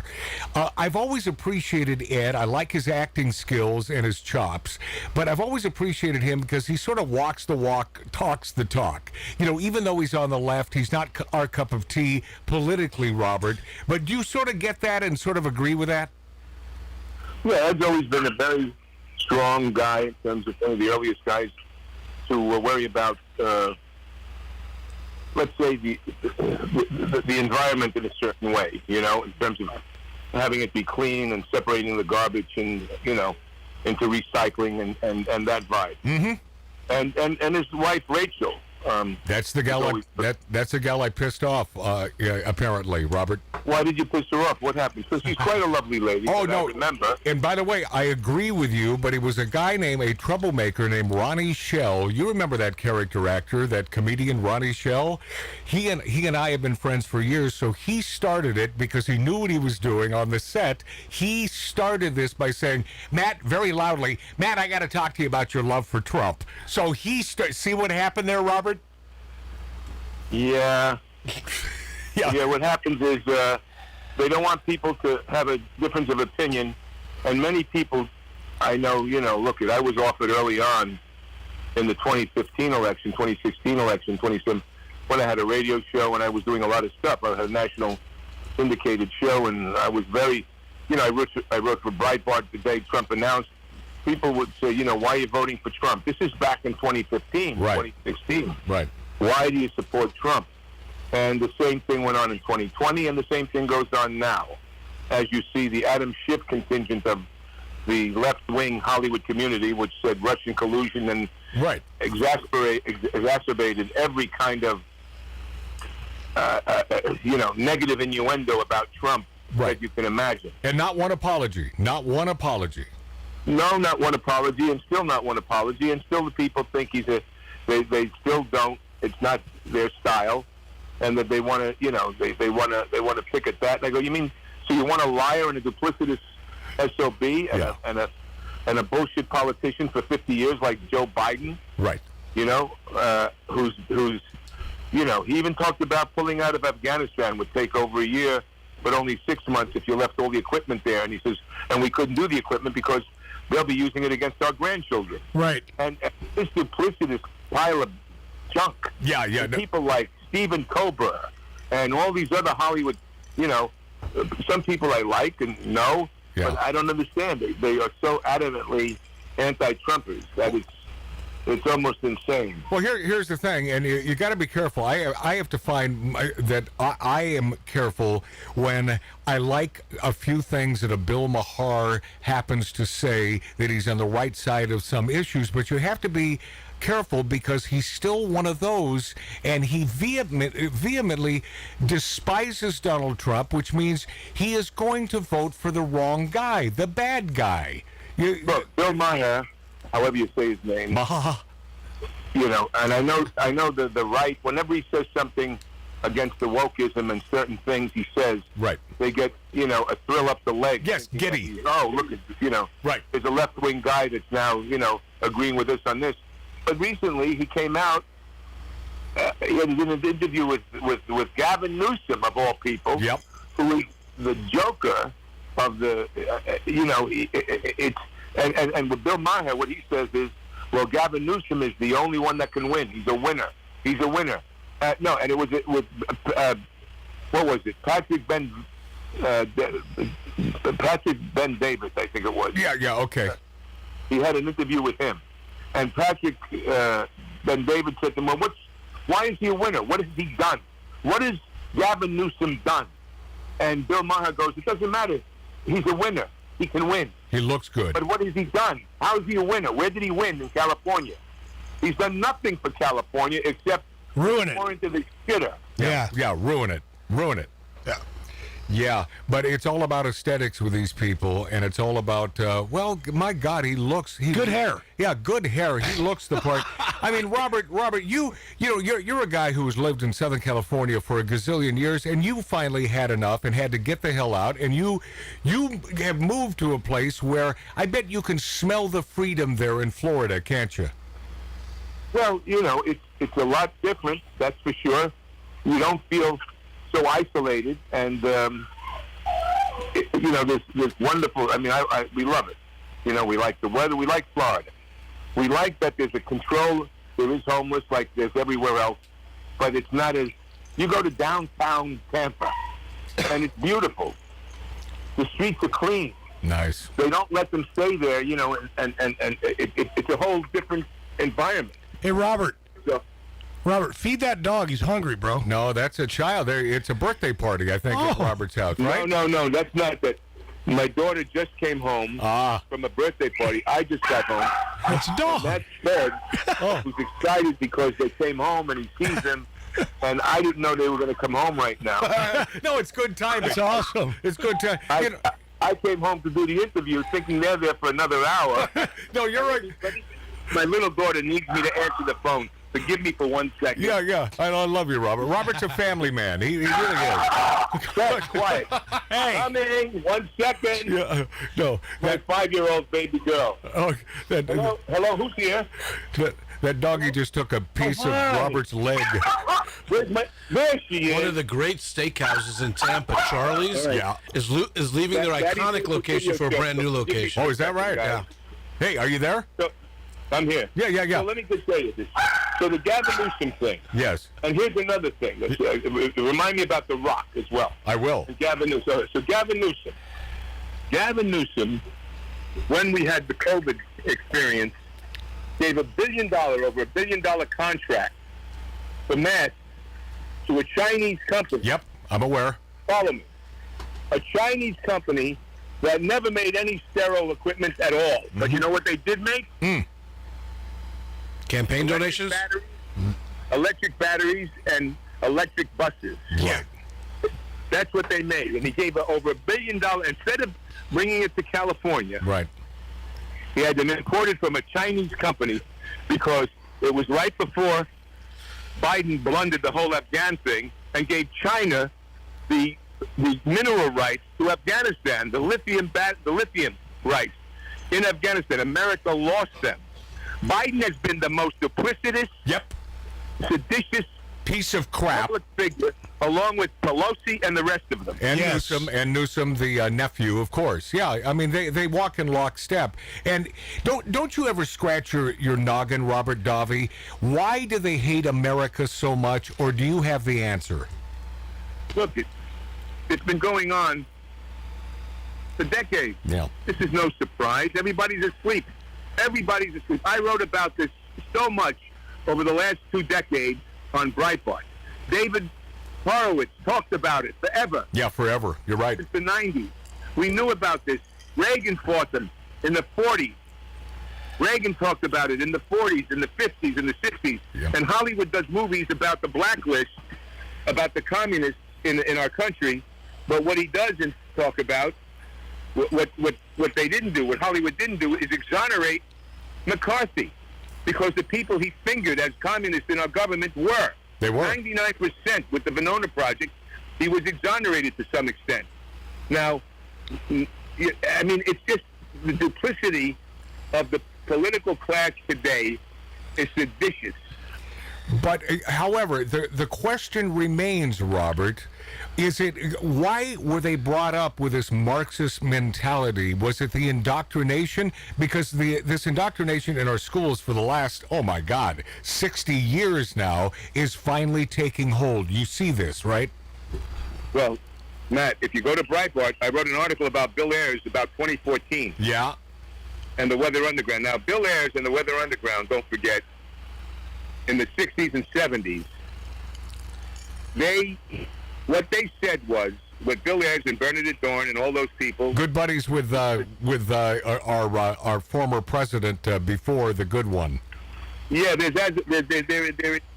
is talk that Bill Ayers was the first one in Chicago that gave Obama his Imperator. Right. But the thing of it is Bill Ayers on his website of the Weather Underground back in the 60s and 70s, you know what he said? He said to take a white liberal fighting force, combine that with the black liberation movement to bring down American colonialism, imperialism, and institute world communism. Bingo. That was on their website. That was the Black Liberation Movement, BLM. It's exactly the game plan what they put in place since the 1960s in America, and Bill Ayers, instead of going to jail, rerouted his whole process into educators. Right. And educating the kids. And that's what he did. He started writing textbooks and getting professors and organizing that quietly. And this is why today we have a huge anti-American, anti-freedom, a whole different twist of it's crazy. Well, this Ilhan Omar is diabolical, and we're going to play a little snippet in a few minutes that'll just blow your mind. You probably heard her. Ralph Odierna, say hi to Robert Davi. Hey, Robert Davi. It's not just that. It's the Pelosi's, the Newsoms, the Bidens, and all of. They are the robber barons of today, and they realize in communist countries it's the oligarchs who control everything, and that's what they're doing today with the EV movement, with the DEI movements. They want control. They want control. Right. So, power. This is all out of Marx. Yep. This is all out of Marx. I don't call them politicians or Congress. They're comrades. Yeah, they are. I've been calling them comrades for decades. Yeah. They're no longer up. They don't represent the people. They're comrades. They're the elite, and they are. And what happens is they lockstep in with Hollywood. They've captured all of Hollywood. They've captured the media. Yeah. They've captured. Don't forget, not many people know. I'm going to ask you. In 2012, who introduced China to Jeffrey Katzenberg, Spielberg, and Bob Iger? Do you know? Who? You know who brokered the China deal? Biden? No, I'd say Obama, probably. Biden. Oh. Biden brought Xi Jinping to Hollywood. Yeah. Before Xi Jinping was the head of China. Yeah. And he brokered the deal with Hollywood. But yet Biden is unscathed, and the man with the voracious appetite for tweeting, nasty tweets, and happened to be one of our greatest presidents of all time. But he doesn't say it just the way that he's not nice. He's not so nice. The man. Do you think we have a fair fight? Because Robert Davi, you and I both know that if everything is above board when it comes to this next election, we win hands down. Do you think we have a shot? Meaning, will it be an above-board election, Robert Davi? Well, look what they're doing to Trump right now with all these lawsuits. Yes. It's only helped him. Look what the Justice Department has done. Look at these people. It's only helped. Alvin Bragg, It's Danny only Willis. Yeah, but it's only helped his poll numbers, and yes, he could be running from the big house. Listen, you don't know until the fat lady sings. Yeah. I don't want to. It's hard to make any kind of predictions because it's been so duplicitous. It has. It's been so corrupted. It has. Yep. And we can't. A great movie people should see. There should be a resurgence of Frank Capra movies. Yeah. Now, I don't agree with everything that was said. Capra was a conservative. He was the first president of the Academy Awards. He won the first Oscar. He did several great films about American politics. One being Mr. Smith Goes to Washington. Yeah, classic. Meet John Doe. Right. Mr. Deeds Goes to Town, and State of the Union with Spencer Tracy. The others were with Jimmy Stewart and Gary Cooper. But State of the Union gives you, now Spencer Tracy, I'm sure, because I believe he was lefty. Yeah. had them right in certain aspects to that script, but the overall idea of State of the Union is exactly how politics runs. It's a course in what they do, and people should watch that film if they want to see how this whole thing is broken and how broken it is. But that's and this what is a 1949 movie. Yeah, but way ahead of their time, and nothing's changed. Yeah, and that's why I think Trump is the right person at the right time, because he's not he's not a atypical Republican politician. He'll fight as dirty as the Democrats. He saw how he lost 4 years ago. Yes, and he is prepared to. You're going to see a huge get out the vote early program from Trump. Yeah, it's already happening. Yeah. Yeah, Robert, we can't withstand another 4 years of this crap. I don't think America can take it. Look, from all the experts, and you see how quickly, how daily, boom, there seems to be a barrage of things to bring down this country, to weaken America. Meanwhile, you have people like in Argentina. You got Milei in Argentina that's turning that country around because he's doing conservative values. He's changed it. We need something like that to happen in America, where you decimate the left, the extreme left. Yeah. Now, there's always, you know, it's so complex. It's so complex, but so simple. But it shouldn't. I was going to say that it shouldn't have to be complex. It is simple, Robert. It's complex because the youth has been captured. Yes. Hollywood has been... Look at The Rock. I tweeted out to The Rock. He gave on Instagram, he gave an Instagram interview with Joe Biden and Kamala Harris in 2020. Mm-hmm. And he wanted to see how he was going to vote. And he asked them the most inane, dumb, simplistic questions you can imagine. And he goes, well, you've got my vote. This is The Rock. Right. Now, recently, I don't know. On Joe Rogan, I hear Rock has now changed his mind. Yeah, he's not going to vote for that. Yeah, he's not. Yeah. You know, so there's all this, but people can't. They're not allowed to say Trump. They can't say this. They can't say that. Right. Because it's a. Well, okay, why have you decided, Robert Davi, to say to hell with it, I'm going to tell you what's on my mind? Because is it simply because you've had enough and you love the United States of America? What'd you say? I'm sorry. Okay. I used to get that from my ex-wife. She would act like she didn't hear me and then say the same thing. Well, she wasn't listening to you. She was never listening to me. No, Can I you will. say that again, Matt? Yes. Why is it that a Robert Davi has finally said, to hell with this political correctness, to hell with, I guess, offers from mainstream filmmakers? I've had enough of this. Is it because you happen to love the United States of America and you can't take this crap anymore, that you're so outspoken? Well, look, I've been like that forever. I mean, I haven't held my water. Look, I've since 2008, even before that, I've been outspoken, and I've been very outspoken over the time period. I couldn't look at, you know, if I see it. It's how I see it. It's how I see it. No, I'm going to lie. Yeah, no. I'm going to be afraid to speak the truth I see. Yeah.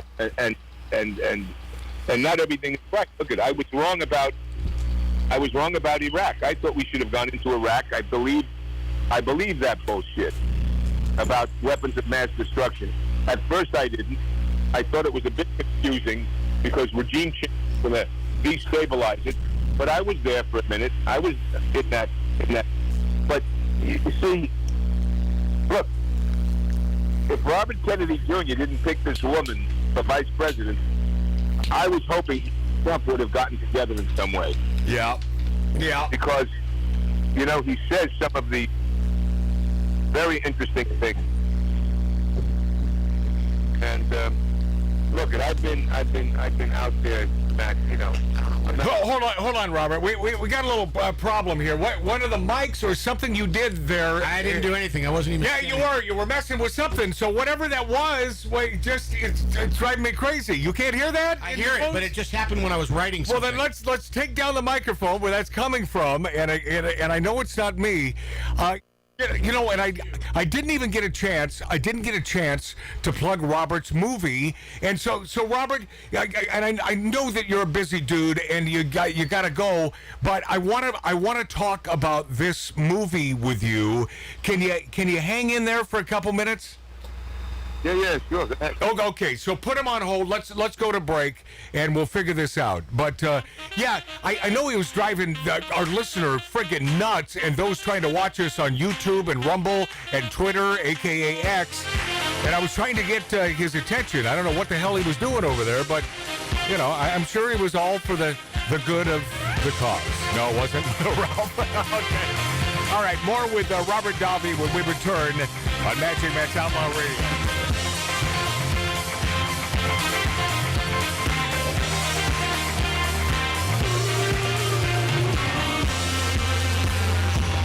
Take a look around the room. Love comes wearing disguises. How to go about shoes. Break it down by shapes and sizes. I'm a man who's got very specific taste. Just my type.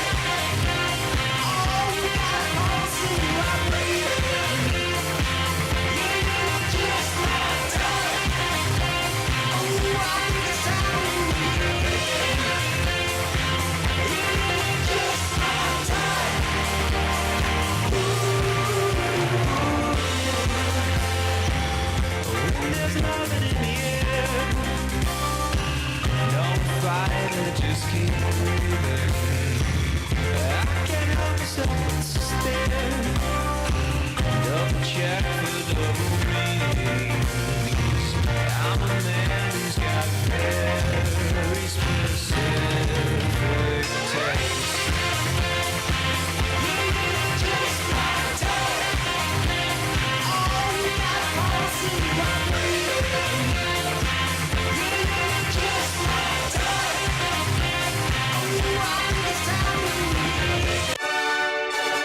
We stand for fun. We stand for great cigars. We stand for the perfect martini. And we stand for the American flag. We are Outlaw Radio with Magic Matt Allen. My favorite bad guy from a Bond movie, Robert Davi, and Goonies. The Fratellis. Oh, yeah, the Fratellis. The Fratellis. I mean, he's got to be, you know, he can't go anywhere without people stopping him for at least one of those movies and saying, do you get tired, Robert Davi, of being asked for an autograph? Does that get old? No, because people are people, and, you know, it's about connecting to the... I think one of the reasons why I'm outspoken is because I talk to the people in this country and around the world. Right. And I see and hear the pain and frustration on both sides. You know, there are good people that have different points of view, and based on the knowledge that they have. Right. And most don't want to really hear the knowledge. They don't want to understand the knowledge. They want to assume that Trump is the dictator. The devil. Because the media has been wrong about so many things. Oh, yeah. Yeah. As we know. Well, the New York Times denied the Holocaust back in the day, for God's sakes. Look, there's a great film people should watch. It's called Mr. Jones. Mr. Jones is about Walter Duranty, a multiple Pulitzer Prize-winning New York Times reporter in the 1930s that was reporting on Joseph Stalin and giving rave reviews about Joseph Stalin and not mentioning what he did in the Ukraine at the time in the 30s. He only killed 100 million people. That's all, yeah. You know, he only slayed over 100 million people. Don't forget, he was the darling of the left. Of course. And the New York Times still hasn't apologized for those articles that Walter Duranty basically bullshitted about. And they never will. So, okay, so it's look at the Soviet Union back in the 1920s and 30s and 40s. They spent more money, as they said, to draft useful idiots into America. They spent their whole strategy. Now China's been doing the same thing, and other organizations. You know, David Horowitz wrote the book called Unholy Alliance, Radical Islam and the American Left. He talked about what was happening in the universities decades ago, David Horowitz. Nobody listens. And what we should say, because we have younger listeners, David Horowitz was raised by communists. Yeah, he knew from where his he mother was and speaking. father were communists. He was a communist. Yeah. He wrote a book called Radical Son that showed and talked about why he made a transition when he saw the lies of the left. Right. And he saw what they were really doing, as did Reagan. And, you know, when Reagan went to Ida Lupino's house in 1946 at the behest of William Holden, there was a meeting of the Communist Party of Hollywood at Ida Lupino's house. That would be like saying Meryl Streep's house of the day, or Jennifer Aniston of the day, having a meeting of these lefties at her house. Right. And Reagan, let's say the George Clooney of his day, or whatever it might be, went to the meeting with William Holden and wanted to speak. And they were shouting him down. They wouldn't let him speak until one actor stood up and said he should speak. He deserves to be heard. We should listen to what he has to say. This is America. They then took that actor and berated him, a guy named Howard Da Silva, took him to the back of the room as Reagan spoke for about an hour to a lot of jeering and other protests from the left of Hollywood. Of course. And years later, Sterling Hayden called Ronald Reagan a one-man wrecking crew of the Communist Party in Hollywood. Wow. Sterling Hayden was the actor in The Godfather that punches Al Pacino, the police captain. Yeah, of now, course. Yeah. The actor that stood up and said he should speak, and at that meeting was James Roosevelt, Roosevelt's son, and Olivia de Havilland, who was also conservative with Reagan. And at that meeting, the actor that said he should speak was a man named John Garfield. And he died 3 years later because he was so berated by, they were recruiting. It's a it's very interesting. It's a religion. The whole thing. It's a religion, Robert Davi, and you and I both know that. My cigar smoking buddy. Are you still smoking stogies, or what are you doing these days? When I'm not singing, I'm smoking a little bit. I have a stogie. Yeah, see, I love that. That's how I know. Robert and I know each other for many, many years. Cigar smoking buds, and he's the one he was on this show when we first started years ago, and he said, Matt. He said, you should get more political. And I said, I don't know. I don't know if I really want to do that. So here we are, more political. And Robert Davi, you're right, because it's a passion, and it's turned into a massive passion because of my love for the United States and the fact that our kids are just going to hell because they're listening to all this BS, except you've heard that there is some good news with some of the upper high schooler males who have had enough of this crap and are starting to veer conservative. Right, Robert? And blacks. Yeah, and a lot of our black brethren, and certainly our even the Asian community and Latinos here in Southern California. So if once again, if it's a fair fight, we win this election, Robert Davi, and you know that. All I say is we have to be cautious because there's a false sense of security when we hear that. Yes, I know that. Believe me, I know that. We can't, and I think you never know if there are things being said to say, oh, okay, good, we got this over here. Right. Meanwhile, it's not happening for real. Right. All indications show that it is. Yes. But I say you got to get in this like you're 10 points behind. Yep. Not 4 points ahead. 100%. Okay, I want to get to your movie. Let's play a little piece of this trailer. Even though it's audio only, you'll get a sense of what this movie is all about. It's very powerful. Hit it, will you there? Yeah. All the Jews need to register for work. Who does not want will be punished.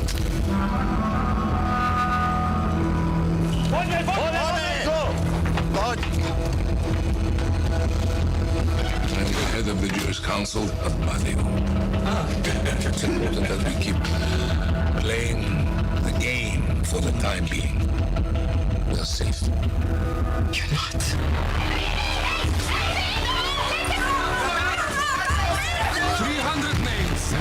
will be rounded up. There are no exceptions.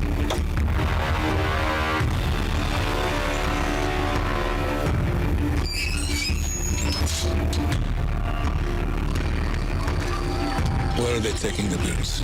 In the shoe factory in Brezovik. There is no shoe factory in Brezovik. Auschwitz. Auschwitz. Auschwitz. Auschwitz. They're still right here. We have to do something.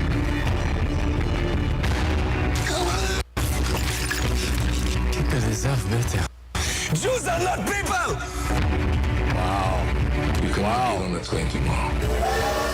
Is that Ilhan Omar? That was on the Harvard campus. Yeah, the Harvard campus is right. UCLA, for God's sakes. All the Ivies. Yeah. Oh, man, that's heavy duty. And tell us about this movie, Robert Davi. Well, it's called Bardejov. It is 1942, Slovakia. Bardejov is a town in Slovakia. It's a true story. A gentleman, Holocaust survivor, 88-year-old man named Emil Fish, made a promise in 2005 to the town of Bardejov and the people that lost their life that he would make a neder, a promise to that Jewish community, and he's rebuilding the city of Bardejov where we filmed. We also filmed in Tel Aviv. And he had this film developed, which was written by a rabbi. And it's a true story. I play a character named Raful Rudolph Lowy, who was as it says in the trailer there, the head of the Jewish council, and he was the head of the winery, one of the most influential people there, very powerful man in Slovakia, and part of the resistance. Right. You were the big head honcho of the Jewish council, right? Yeah, and we wind up saving over 300 girls from Auschwitz in a very unique way, which you have to see the film. It's on all streaming platforms right now. It's gotten tremendous reviews. The reviews give us 100 on Rotten Tomatoes. Rotten Tomatoes, yeah, they're terrific reviews. Epic Times gave us a great review. They all have terrific reviews on it. It's an independent film. Daniel Abekazar, who I've done other films for, directed it, and I think people will be very moved when people see it. They're very moved. And again, I remember growing up, Matt. I'm sure you did, and your compatriots there in your place, that we grew up at a time when never forget really meant something. Yeah, it did. Yeah. And they had remembrances, and they had things on TV, and we understood it. And in school, and over the decades, I've got 8 kids. I've seen that slowly go away. And never forget, put in by it never happened. And this story is about a town that pulls together, that doesn't let them do what they're doing in these universities right now, basically, in terms of, and look, I also played in 1988, Matt, I don't know if you remember, I played a Palestinian in a movie called The United States of America versus Salim Ajami. Yep. That was produced by George Anglin, who was Brando's partner. And so I know the history and the story of this, of Israel and the Palestinian conflict for decades. I've known about what's happening and the frustrations and the misguided aspects to the Hamas and the terrorist organizations. And I question the audience. I wrote an article again in Breitbart. Right. Several years ago, probably 2014 again, Matt, where I said, how come the Gaza Strip isn't like Disneyland? Why isn't the Gaza Strip, with all the Arab money, they can create Dubai, right? They can create a beautiful place, a wonderland. A wonderland. They can create a wonderland. Why, with all that money, hasn't the Gaza money been poured into the Gaza Strip to make it a go-to place so all 3 religions can go there freely and the Palestinians can run their area and thrive with commerce? Right. Why? You have to ask your question, why? They're not interested in such a thing. They simply want to annihilate the Jews and everything Israel stands for, which is the West. Well, not only that, it's the West. It's commerce. It's good business, and they are completely against this notion. You know, I mean, that's the answer to the question. It's that ugly and that simple. Because you're right. If they were simply pragmatists, they could turn that place into, as you put it, a damn Disneyland.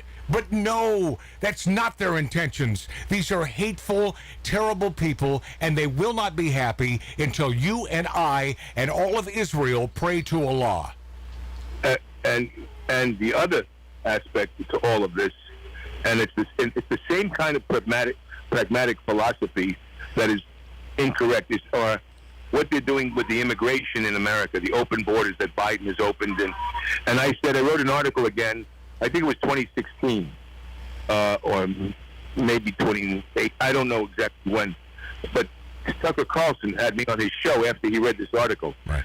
When there was a whole big brouhaha about illegal immigrants and us not wanting them in the country. And I said to the Hollywood community, let's invite all the illegals, all the criminals. Yeah. Let's put 3,000 tickets to the Academy Awards aside. And let's not have any police on that evening. Yes. And have them come to the Vanity Fair party. Let's invite the illegals to come to the Academy Awards into your homes, and in those people that have 9 acres and 6 acres and 3 acres, let them camp out in your home. Let the illegals come to your home. Right. The Rob Reiners of the world. Yes. That is so adamant about, illegals coming into the country unvetted. Yeah. This is the hypocrisy of our nation. Yep. The hypocrisy. And unless we call out the hypocrisy, that's where we have to start being strong. We have to tell people like Joy Reid and Joy Behar and the women of The View. Yeah. We have to tell... Are they women? No. But I'm not sure what a woman is. I don't know what a woman is. I can't tell you what a woman is. I want to be a woman. I'm sorry, Robert. I can't tell you what a woman is. I'm sorry. I don't know. Well, that's that Supreme Court justice. Oh, please. That's all these kids on the universities, on the campuses. They're idiot sticks. Robert Davi, you are a breath of fresh air, especially in the world of Hollywood. And even though you're not Mr. Hollywood, you never have been. And this is why I've respected this man for so many years, because he's one of the good guys who speaks out and does the right thing. Why? Because it's the right thing to do. Robert Davi, I love you dearly, man, and I appreciate you. Well, God bless you, man. And there are a lot of great people in Hollywood that I think many are misguided and miseducated. Right. Yeah. And even some, it's like it's a sad state, because it's the fear. It's like what people are finding out now about that COVID shot and everything else. Please, yeah. I took 2 shots and a booster because I had to film. Yeah. To work. Yeah. Right. That sucks. Yeah. You said you had 8 kids? God bless you, brother. Yeah, no. This guy's a baby-making machine, I man. tell you. Yeah. All right, Robert, I love you dearly, and with your permission, I will bug you very soon. All right, God bless you. God bless you, man. Guys. Good man. We'll be this after back.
is Outlaw Radio.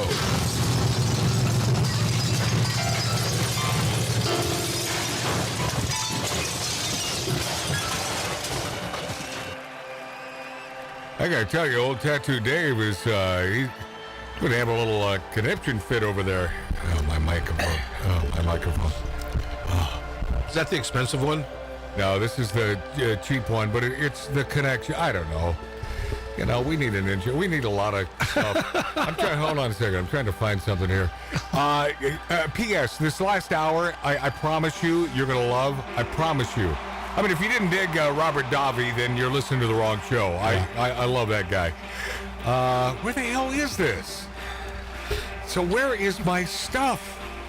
I'll tell you what. I just want my stuff. I want my stuff, Nurse Ratchet. Nurse Ratchet? Somebody stole my cigarettes. Somebody stole my cigarette. I wanted to tell you what the meltdown. I wasn't even involved, but I got chills. No, it was so. You never see Tattoo Dave. Don't get him mad. This friggin' nuts, our producer. He was accusing Ralph Odierna of not getting. Okay, show that bottle there. That is that Uncle Ernest or whatever? Uncle Nearest. Okay, Uncle Nearest, which is a great bottle of bourbon, and he was accusing you of giving him Jim Beam instead, and he was pissed off about it.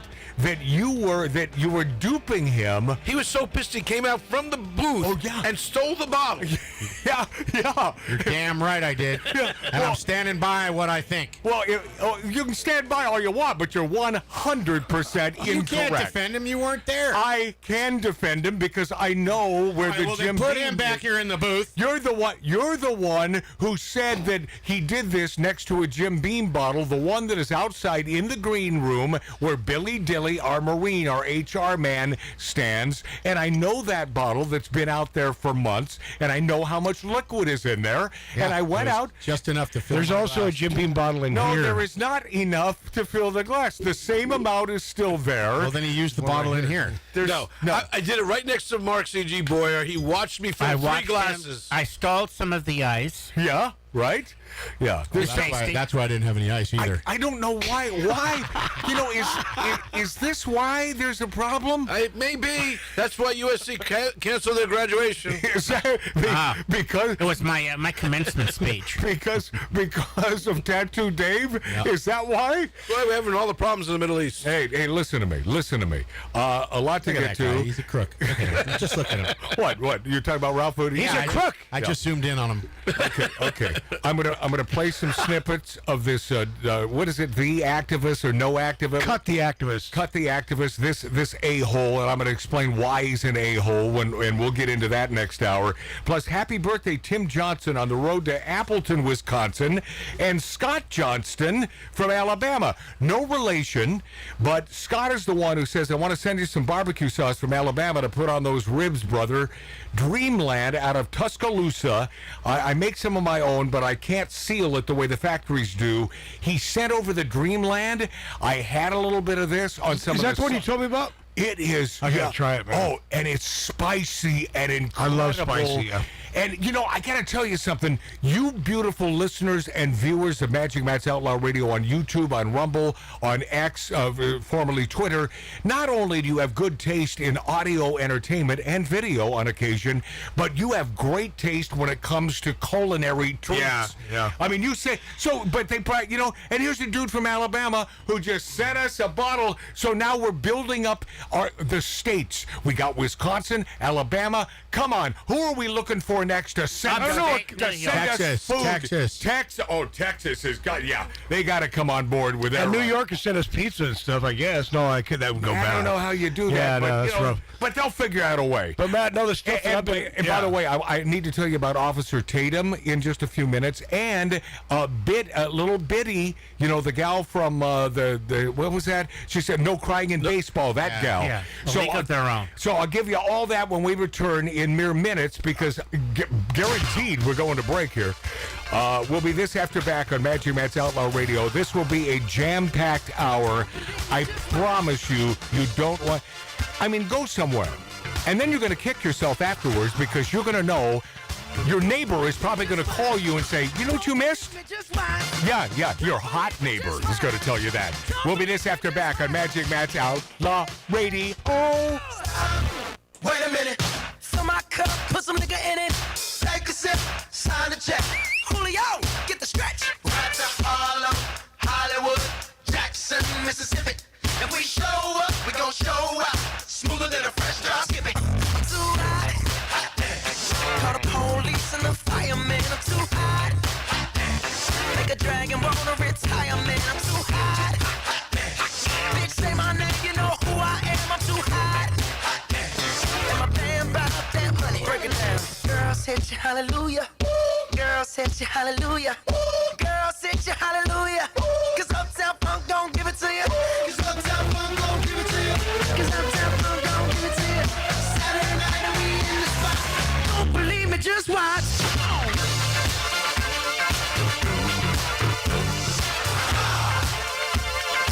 Don't believe me, just watch.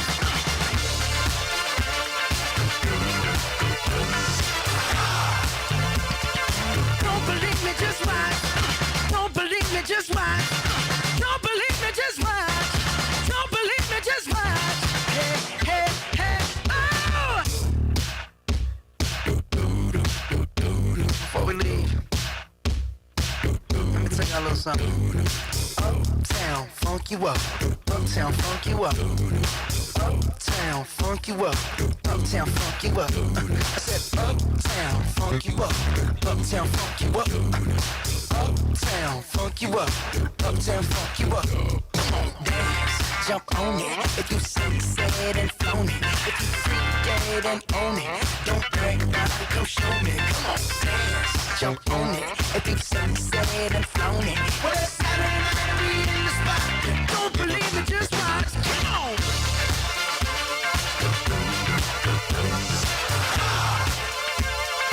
Don't believe me, just watch.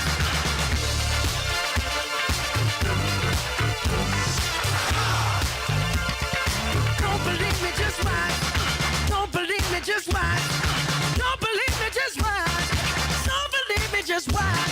Hey, hey, hey, oh!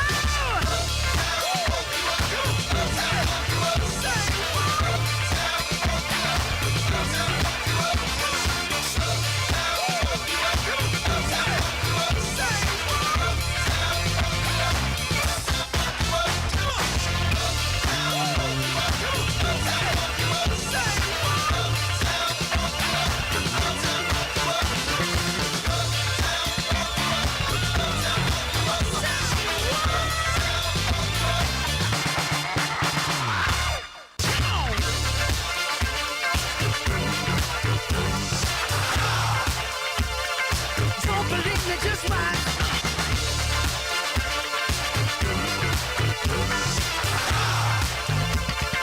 Don't believe me, just watch. Don't believe me, just watch. Don't believe me, just watch. Don't believe me, just watch. Hey, hey, hey, oh! Stop. Wait a minute. Fill my cup, put some nigga in it. Take a sip, sign the check. Julio, get the stretch. Right to Harlem, Hollywood, Jackson, Mississippi. If we show up, we gon' show out. Smoother than a fresh drop. Skip it. I'm too hot. Call the police and the fireman. I'm too hot. Make a dragon wanna retire, man. I'm too hot. Bitch, say my name, you know who I am. I'm too hot. And my band brought up that money. Break it down. Girls hit you, hallelujah. Girls hit you, hallelujah. Girls hit you, hallelujah. Cause Uptown Funk don't give it to you. Cause Uptown Funk don't give it to you. Cause Uptown Funk don't give it to you. Saturday night and we in the spot. Don't believe me, just watch.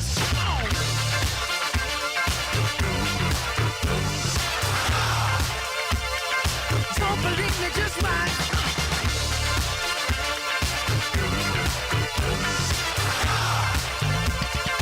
Don't believe me, just watch.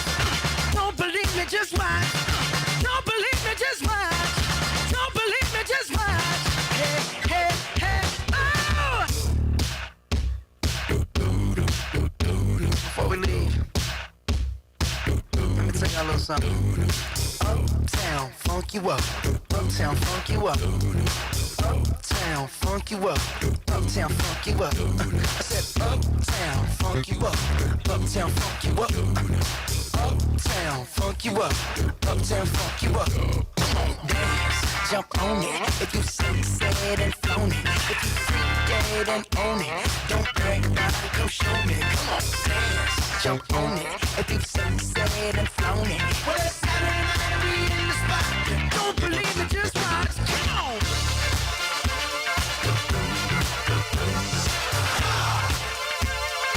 Don't believe me, just watch.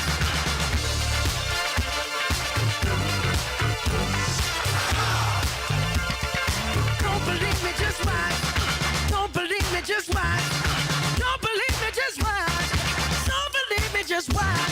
Hey, hey, hey, oh!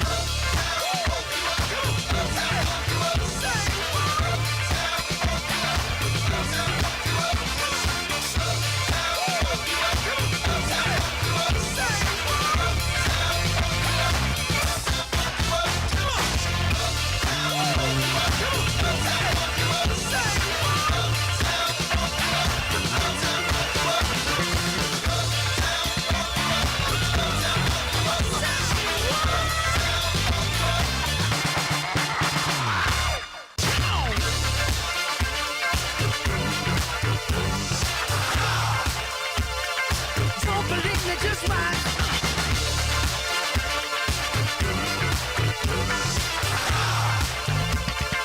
Don't believe me, just watch. Don't believe me, just watch. Don't believe me, just watch. Don't believe me, just watch. Hey, hey, hey, oh! Stop. Wait a minute. Fill my cup, put some nigga in it. Take a sip, sign the check. Julio, get the stretch. Right to Harlem, Hollywood, Jackson, Mississippi. If we show up, we gon' show out. Smoother than a fresh drop. Skip it. I'm too hot. Call the police and the fireman. I'm too hot. Make a dragon roll. Doohickey, you know, the doohickey that rolls. Hi, this is Meatloaf. Okay, kids, you know what time it is? You know what time it is? It's Outlaw Radio time! The most imitated radio station in the nation. I'm through with standing in line for some fun to begin, but I found a good thing leaving me with a grin. It's time for Outlaw Radio to begin. You have the great Billy Gibbons here? Yeah. It's very cool. He just passed out. Hey, that didn't sound too bad. Had to lighten them up loud. Oh, man. We're here with Matt. Oh, yeah. Had to lighten up. Oh, little Outlaw Radio. We're here with Matt. And he's not fat. We got all his guys and girls in the house. Let me tell you, that's where it's at. And that's, ladies and gentlemen, Matt Allen. Pass me a gallon. Doctor. Meet Officer Tatum, my friends. Brandon Tatum, Officer Tatum. A whirlwind of social media-ness. Millions of subscribers. Who was supposed to be on today, but let me explain this. Also, Biddy, who played Sharona on Monk. You know what? I meant to do this at break. I feel this vibration on my feet as though it's a fan or something. I think the earth is moving because I feel the same thing. The earth moves. Under my feet. That's why the earth is moving. Coming down. Yeah. It rotates. Yeah, it does rotate. Oh. Yeah. Well, that's the rumor. Yeah. No, they're flat. They're flat. But it's driving me crazy, and I think it's that fan over there, because it's got to be something causing this. So if someone would just reach over there and turn that damn thing off. And, I forget about it during break because I don't have my headphones on. Yeah, it's that, and it's in the back. Box fan? No, the blue one on top. You know what? Let me. You know what? Never. Hello, Never everybody. ask a child to do a man's job. Hello, everybody out there. Exactly. On You Rumble should and know that. YouTube and that's on all of the other platforms. Matt has left you know what the it is? stage. It's probably the air conditioning. We're still here. Oh my God, he's turning the air conditioning off. But There Matt we has go. left the That's stage. Something else to complain about. Jeez. So you can't give him the right bourbon. Air conditioning's off. I think the problem is the bourbon's 100 proof. Stealing his ice. I think the problem could be obvious. Yes. Okay, I'm gonna. Mark? Yes. I'm gonna eliminate the problem. Hey, Mark, you know what, bro? What? You're such a yes man, bro. No, I'm not. Yes, you are. Yeah. Son of a bitch. Yeah. So And by the way, stop sleeping during the show. Yeah, well, what do you get? A really quick story, because I was cracking up. what happened? So he's sleeping. Ralph points it out, and then during a break, he goes, Mark goes like this. During his sleep, he goes, "Ow." I go, what was that? He goes, he's dreaming about food. Like the hot dog's running away from him. When is he not dreaming about food? Hey, you missed it, Marty. The best one was when he was asleep, and I pointed it out to Ralph, and he just nodded out, and then his head hit the microphone. It was like a... All right. Sorry we're keeping you up, Mark. Okay. Okay. So Maybe that's why we're not trending on YouTube. maybe that's it. Meet Officer Tatum, former police officer turned online mega influencer. Brandon Tatum, blah blah blah, co-founder of the Blexit with Candace Owens. Brandon brings profound insights. I love him because he's like hood. He's in the hood, but yet he's a conservative and he's a really good man. So I just, I want him on just for a few minutes, and it was confirmed, and then it's unconfirmed because, and I'll tell you this, it's not that he's screwing me because he isn't, and he's got a really nice producer named Sky, and he takes care of business. But it does get old, and this last email was he did say sorry, Matt, for the back and forth, but Brandon is exceptionally busy, which leads me to what I believe is going on here. This conservative stuff is big business. It's big, big business. The Charlie Kirks of the world, the Ben Shapiro's, the Matt Walsh's, the Candace Owens. I think it's like the new music industry where you're not making money on per record sales. I don't think these guys are making jack on the radio. Now, I sort of woke up with this idea, and frankly, and if you don't mind me saying, I'm rarely wrong about things like this. Well, when it comes to radio. I would say it was a little bit of that was sort of a backhanded compliment. Yeah, it from was. Ralph Odiano. Well, that's what Ralph does. Okay, so He does a lot of other things. So the bottom line here is that I think that they're not getting rich off the radio, but they're getting rich off the personal appearances. Yes. Right? Where a Ben Shapiro, a Charlie Kirk, or our friend, Officer Tatum, can make $100,000 per appearance. And guess what? It goes kind of back to what you were talking about with the... I wish we could hear you on the mic. That'd be fun. Even louder? No, how about just enough to hear you? That's what I would like. It must be that Jim Beam talking. Yeah. Anyway, like you were saying about the influencers. As I was saying, yes. The influencers. Yeah. Influencers. The before, influencers. how they're killing it. No. But the personal appearances in the conservative biz. So you'd think, well, Matt, you're a conservative. Yes, I am. Am I stereotypical? I doubt it. I'm more liberal on some things. What some things? Yeah. I don't think that the porn on the internet should be outlawed. Oh, hell no. No, and it should stay free. I would, and massage parlors. And as far as TikTok, get rid of them because it pisses off a lot of youngins. So I'm into that. Get rid of TikTok. As long as it pisses them off, I think it's a good thing. And by the way, if it would piss the problem is this youth or even 18 to 30-year-olds are using that damn the porn stuff in lieu of having a girlfriend or getting married now. So that is a problem. But you know what's interesting? You can't have it both ways, though. I love how you call 30 youth. Yeah. When we were I know. in the 20s, 30 was not youth. No, as I was talking to, was it Billy Vera about this? Yes. Yeah, that 30 was old. You're the old bastard. And you better be making a living and living on your own. Not in your parents' basement. But aren't they now? Isn't a 30-year-old like a 12-year-old these days? Correct. Yeah, it's pretty sick. But I swear to God, new music industry, it's like it's merch and concerts now, and it's it's performances, and so doing the show doesn't enhance him at all, is what you're saying? No. Gives him a platform to do personal appearances. Yeah, but he really truly is busy. At the time that we do this live, they have proffered that, well, could we do it during the week? And I'm thinking, okay, so we do it during the week. What do you need? Yeah, just reminding you. You don't have to remind me. But I appreciate that. But I really was in thought here, and I know that. Is he trying to sabotage me because he's going to take it out on me because he believes that you sabotage him by giving him inferior bourbon instead of the good stuff? Is that it, Ralph? I believe so. Well, actually, I think it goes back to the history of this show with the producer chair. What, they all get nasty? Right? They all be careful, bro. They all become nasty. Don't forget about the riot act you read me because you changed the frequency. Whoa. That's meaningful to the listener. It was on air. Yeah, should we take the next 15 minutes and break that down, because that'll be really interesting for the listener. Fun. Yeah, that'll be good stuff. The frequency. He just turned into a. Wait, who was our most famous man with that classic quote? It's the frequency, Kenneth.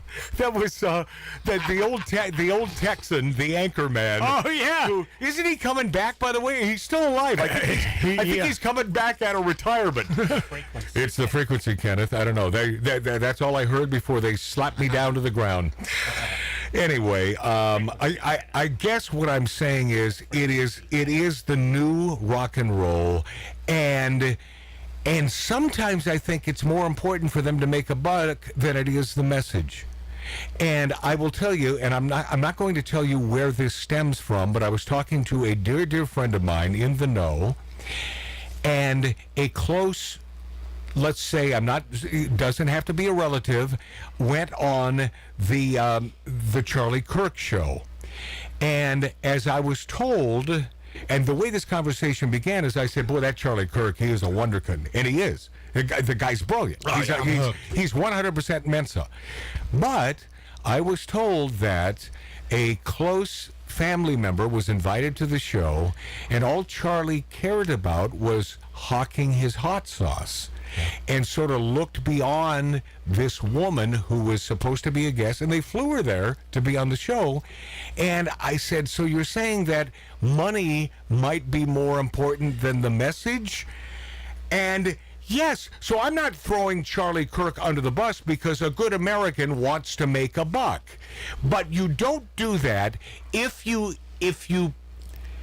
fly someone in to be on your show because you're interested in what they have to say, and then it's like the person at the party, the Hollywood party, and they're talking to you until a bigger name shows up, and then now they're looking past you while they're talking to you. Well, this happens every day in Hollywood. No, it does. And so do you see sort of the symbiotic relationship that I'm forming here between a Ben Shapiro, who, by the way, let's face it, guy's also brilliant. He's on our side politically, but I think he's a nutbag. I think he's a little nutty. He's a little nutty, right? Look at those eyebrows. I mean, look at he's a damn automaton. Yes. I am Ben Shapiro. That was funny. It's not even, you won't even laugh. It'll just, that was not funny, Bet. I mean, he's not a guy you're ever going to belly up to a bar with. No. I don't think he drinks. I think he's autistic. Yeah, maybe he is.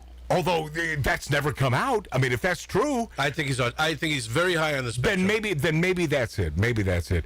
Matt Walsh, a little different. I think he may have a bourbon with you. Yeah.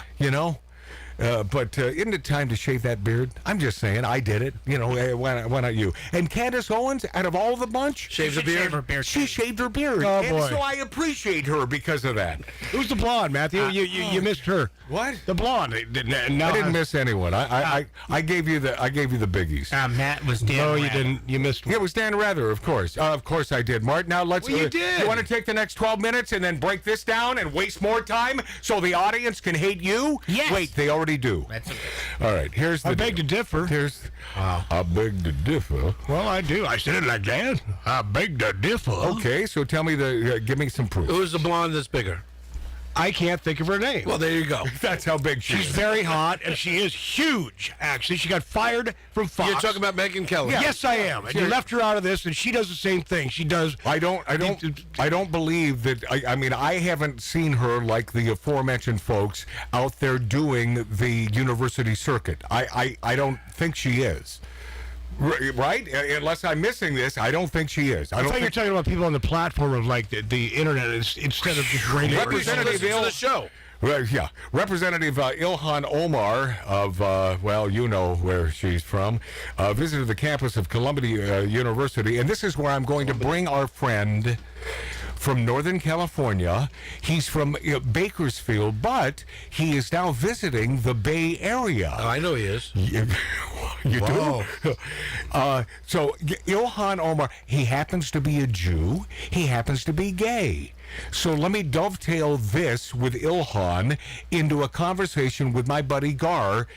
This broad visit to the campus of Columbia University, which should just be named the Hamas, since it's been taken over. Radical Islamic terrorists and Rabin Atta, they have taken over the effing campuses. No, they've taken over the higher education. And this a-hole in charge, our president, won't say a effing word about it. Was he going to talk bad about his own administration? Right.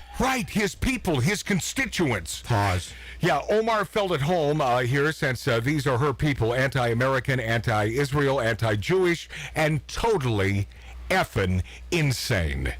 When pressed about the anti-Semitism emanating from the pro-Hamas encampment, the Minnesota leftist said that she spoke with Jewish students in the camp, but she said something weird about the encounters.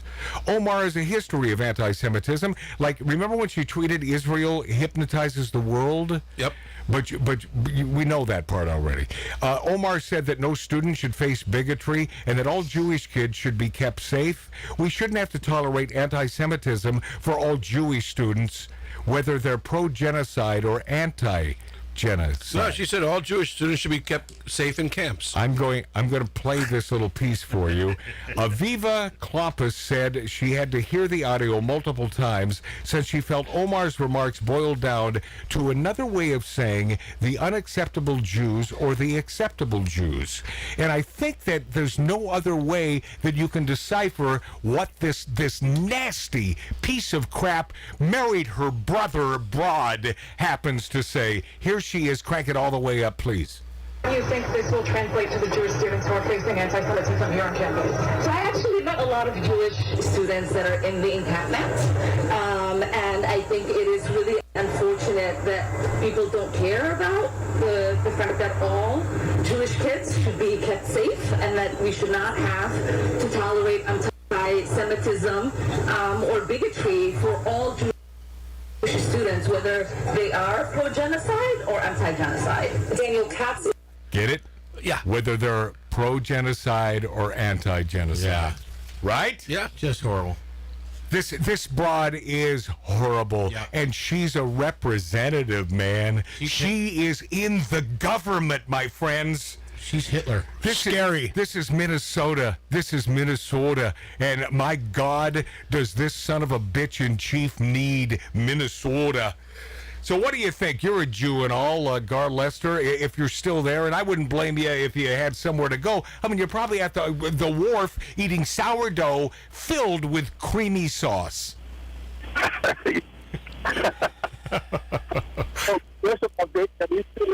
I can barely hear him. Whatever. Let's fix it.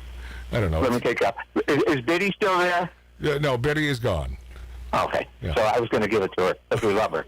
Let me share this with you. Hold on a second. So Biddy, who played Sharona on Monk, she was a client of yours?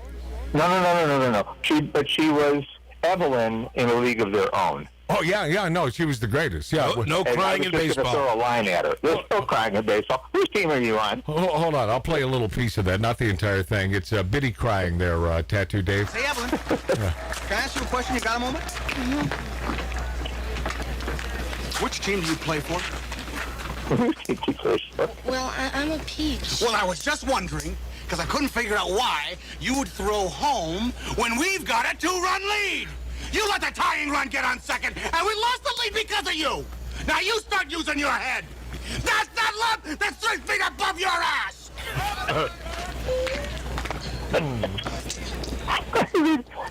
Beyond brilliant. Oh, and she's crying. Are Oh, you crying? you crying? No. No. Are you crying? Are you crying? There's no crying. There's no crying in baseball. Why don't you leave her alone, Jimmy? Oh, you Oh, zip it, then- Doris. Then the old lesbian steps in. Was my manager, and he called me a talking pile of pig shit. And that was when my parents. Okay, were enough of always this. up on But the bottom line, and here I say the lesbian, and I'm talking to a Gar who happens to be a gay guy. You know, you gay guys and the lesbians, you have nothing in effing common. Nothing, right? I mean, really, Absolutely. right? I agree. So how Their motto, they're the son their father never had, and they tell us, don't pet my dog and don't touch my truck. Right, they don't even like you guys. The lesbians don't even like you guys, but yet you're lumped in to the whole LGBTQ. E-I-E-I-O. And on this farm there was an LGBTQ. We are a bunch of, we are mental patients. We are, should be locked up. Yeah, I mean, it's nuts. How sick and tired. And by the way, where in the great state of formerly great state of California, there in the Bay Area, where in the Bay Area are you? And what are you doing as a gay guy? Is it something Bay Area like San Francisco like? You know what I'm saying? We started out to visit Curtis's second cousin, who we just found, who lives in Oakland. Okay, so Curtis is your bud of many, many years. Love the guy. Continue. 30 years. Yeah. So his second cousin is lovely. It's wonderful. We got routed through downtown East Oakland. I'm sorry. Oh. You want to talk about a war zone? No and kidding. Homeless? Did you see the former In-N-Out building still sitting there? Oh yeah. Yeah. Oh yeah. And it is crazy. And what you see on TV is not even a good representation. Is that right? Because you know, I had my doubt. I thought that maybe the right was making it out to be more than it really was. So no, it's awful. Honest to God, so it is worse than what we would be seeing. It's worse than what you see. This woman, she's 85. She lives in a beautiful craftsman home in a great area, surrounded by homeless. Jeez. And there's nothing she can do about it. Nothing. They won't do it. Because if she attempts to remove the homeless, what happens to her, Gar Lister? She gets arrested. She gets arrested. But if you don't mind, let's move to your topic about these nutcases. Yes. And you were being very kind to Ilhan Omar. Yes. And the reason she's in power is because former President Obama flooded Minnesota with Somalis. Yeah. Okay. It's true. You're forgetting Rashida Tlaib from Dearborn, Michigan. Right. Which used to be Iraqi Chaldean, which are Christian. It's the biggest Muslim population in the country. Yeah. Okay. And then you got that Cori Bush. There's other one, Jayapal, whatever. And what you're saying about Joe Biden not coming out and what's the word? Well, how about condemning? How about just condemning and throwing them under the bus? Yeah. And then sending in the National Guard to these universities. What in the hell is wrong? We know, but we all know. Yeah, Ralph. He has a two-state solution: Michigan and Wisconsin. Yeah, you're 100% right. Minnesota. Yeah. Three-state solution. No, it is a sickness. There is no way in hell we could withstand another 4 years of this decrepit old piece of crap. And I'm not saying that because of chronology. I'm saying I have many friends who are in their 80s who have their act together. Our buddy Billy Vera earlier today is about to turn 80. He could be president. He's got his act together. He knows what Ronnie Shell, the great character actor, at 93 years old, is more with it than this piece of crap son of a bitch who is taking down. Look at Tippi Hedren, who's in her 90s. Oh yeah, and by the way, hot. Wow. She's in her 90s, Ralph. But when you get wrinkled does it wrinkle everywhere? I'm asking you. Well, I haven't gone there. Well, I mean, no. Wouldn't you assume? I'm not touching that. well, we know that, never Gar. touch that, Gar. We know that, Gar. By the way, sometimes it hangs a little lower, but hey, listen, our ride is here. Oh, okay. Well, okay. That could mean several things. And we're going to the Tadich Grill, which is the oldest restaurant in San Francisco. Okay. Listen to me, Gar Lester. We did not set this up. That is a joint that I have been wanting to visit, unless it's the place where the movie with the crow, the bird, the Black Crow. Yeah, that's Bodega Bay. That's in Bodega Bay. Okay. The birds. But this Tadich, it's like correct me if I'm wrong, Gar. It's like the Musso and Franks of San Francisco, right? Yep. Right? Yep. And I have wanted... See, you and I have the same sensibility, especially when it comes to dining out, and politics, but culinary treats. And what will you order there at that classic old joint that's been there since the 1800s? First of all, a martini. Second of all, Cioppino.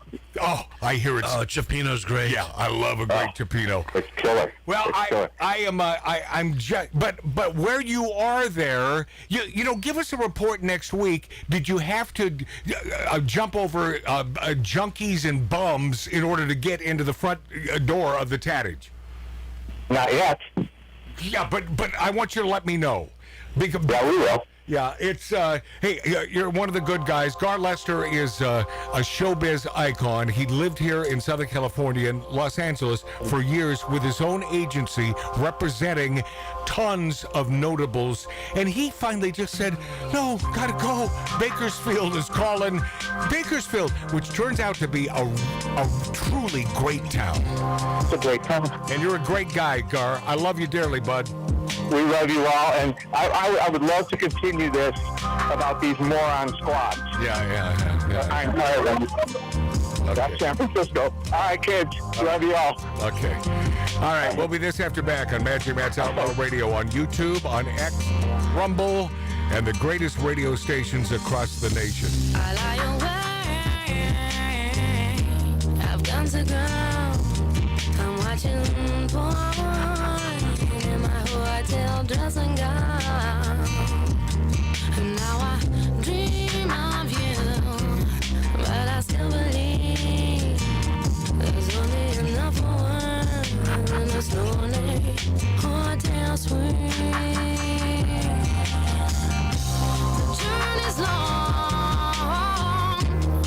and I feel so bad. I'm thinking back to the last day we had.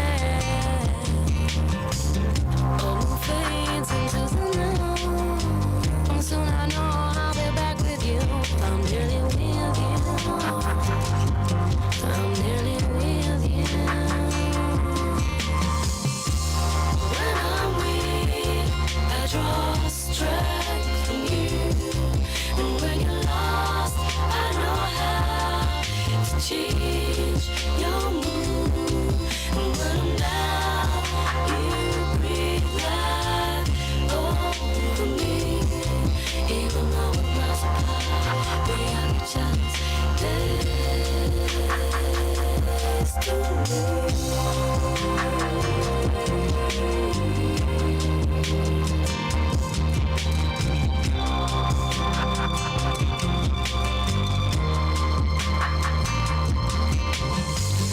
on a clear day, I'll fly home to you. I'm bending time, I'm getting back to you. Open fades into the night, and soon I know I'll be back with you. I'm nearly with you. I'm nearly with you. When I'm weak, I draw strength from you. And when you're lost, I know how to change your mood. And when I'm down, you breathe life over me. Even though we're miles apart, we are each other's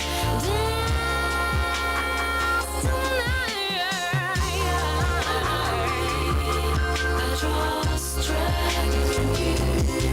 And when you're lost, I know how. All right, turn my mic up, turn the song down. Well, behind the scenes crap that, you turn the song off. I guess I should have said off.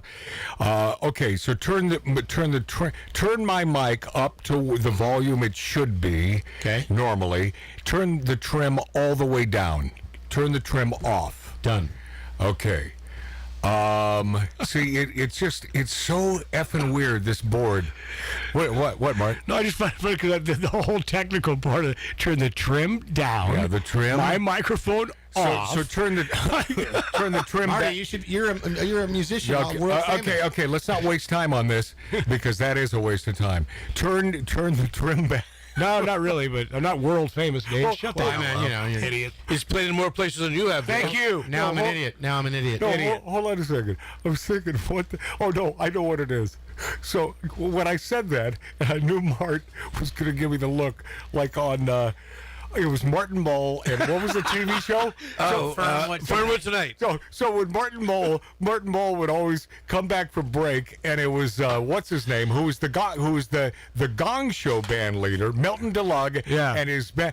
But so Milton was on that show. So every time they'd come back from break, Martin Mull would say, he'd give a couple slaps of his hands together and say, "Nice try," and then continue, and then they'd show the close-up of Milton DeLugg, and it was always be like, like sort of a sad look. And so when I said that, it was exactly the same damn thing with Mart. It's like, and it took him a few beats to say, wait, what? Is he putting me down? Okay, so where's the trim right now? Back where it was supposed to be. Yeah, so bring it. So yeah, but the volume is up where it normally is. Yes. So bring it down. Bring it down. Okay. Maybe I can live with that. It still just sounds like shit. You can say it. No. Oh, I can say anything I want, but I'm giving you a blessing. But no, you're not. What I'm saying is there could be a child within our vicinity, and I don't want to do that. I don't want to, use. Is it the processor? Wow. No, it's not the processor. It is the processor. What's mic is Ralph? It's the processor. Keep talking, Ralph. All right.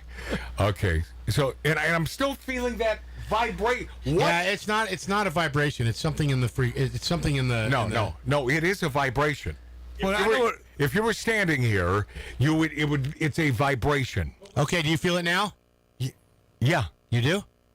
Yeah, but what? Wait. What did you just turn down? All of their mics, and it's gone. Yeah, so it's ambient. It's also ambiance. That's what I was trying to tell you. Yeah, and it's too noisy. We're just too noisy. Okay, so let's get through that. I'm finally going to address this. Let's come back. This a-hole, and so turn our mics down, and then here we go. Rated number 1. This is out. Arbitron and search rated number 1. Okay, more behind the scenes. So when you start a stage, and by the way, I'm too loud now. So something was just changed where I was brought up too loud again. I turned you up normally. That's why. But I don't want to be. I understand you're not normal. Okay. Yeah. Proceed, please. Correct. Please move on. And so now it's distorting a little. Okay. Please move on. Okay.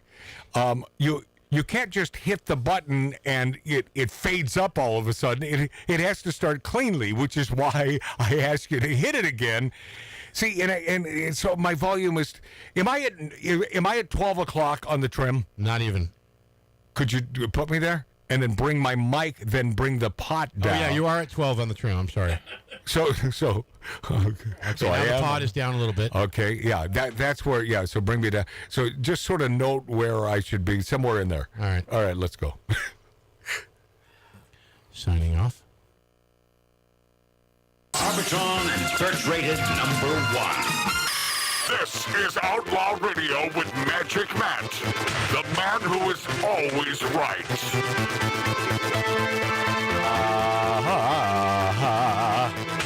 Welcome back, my friends. Welcome back, my friendlies. Welcome back to Magic Matt's Outlaw Radio on YouTube, on Rumble, on X.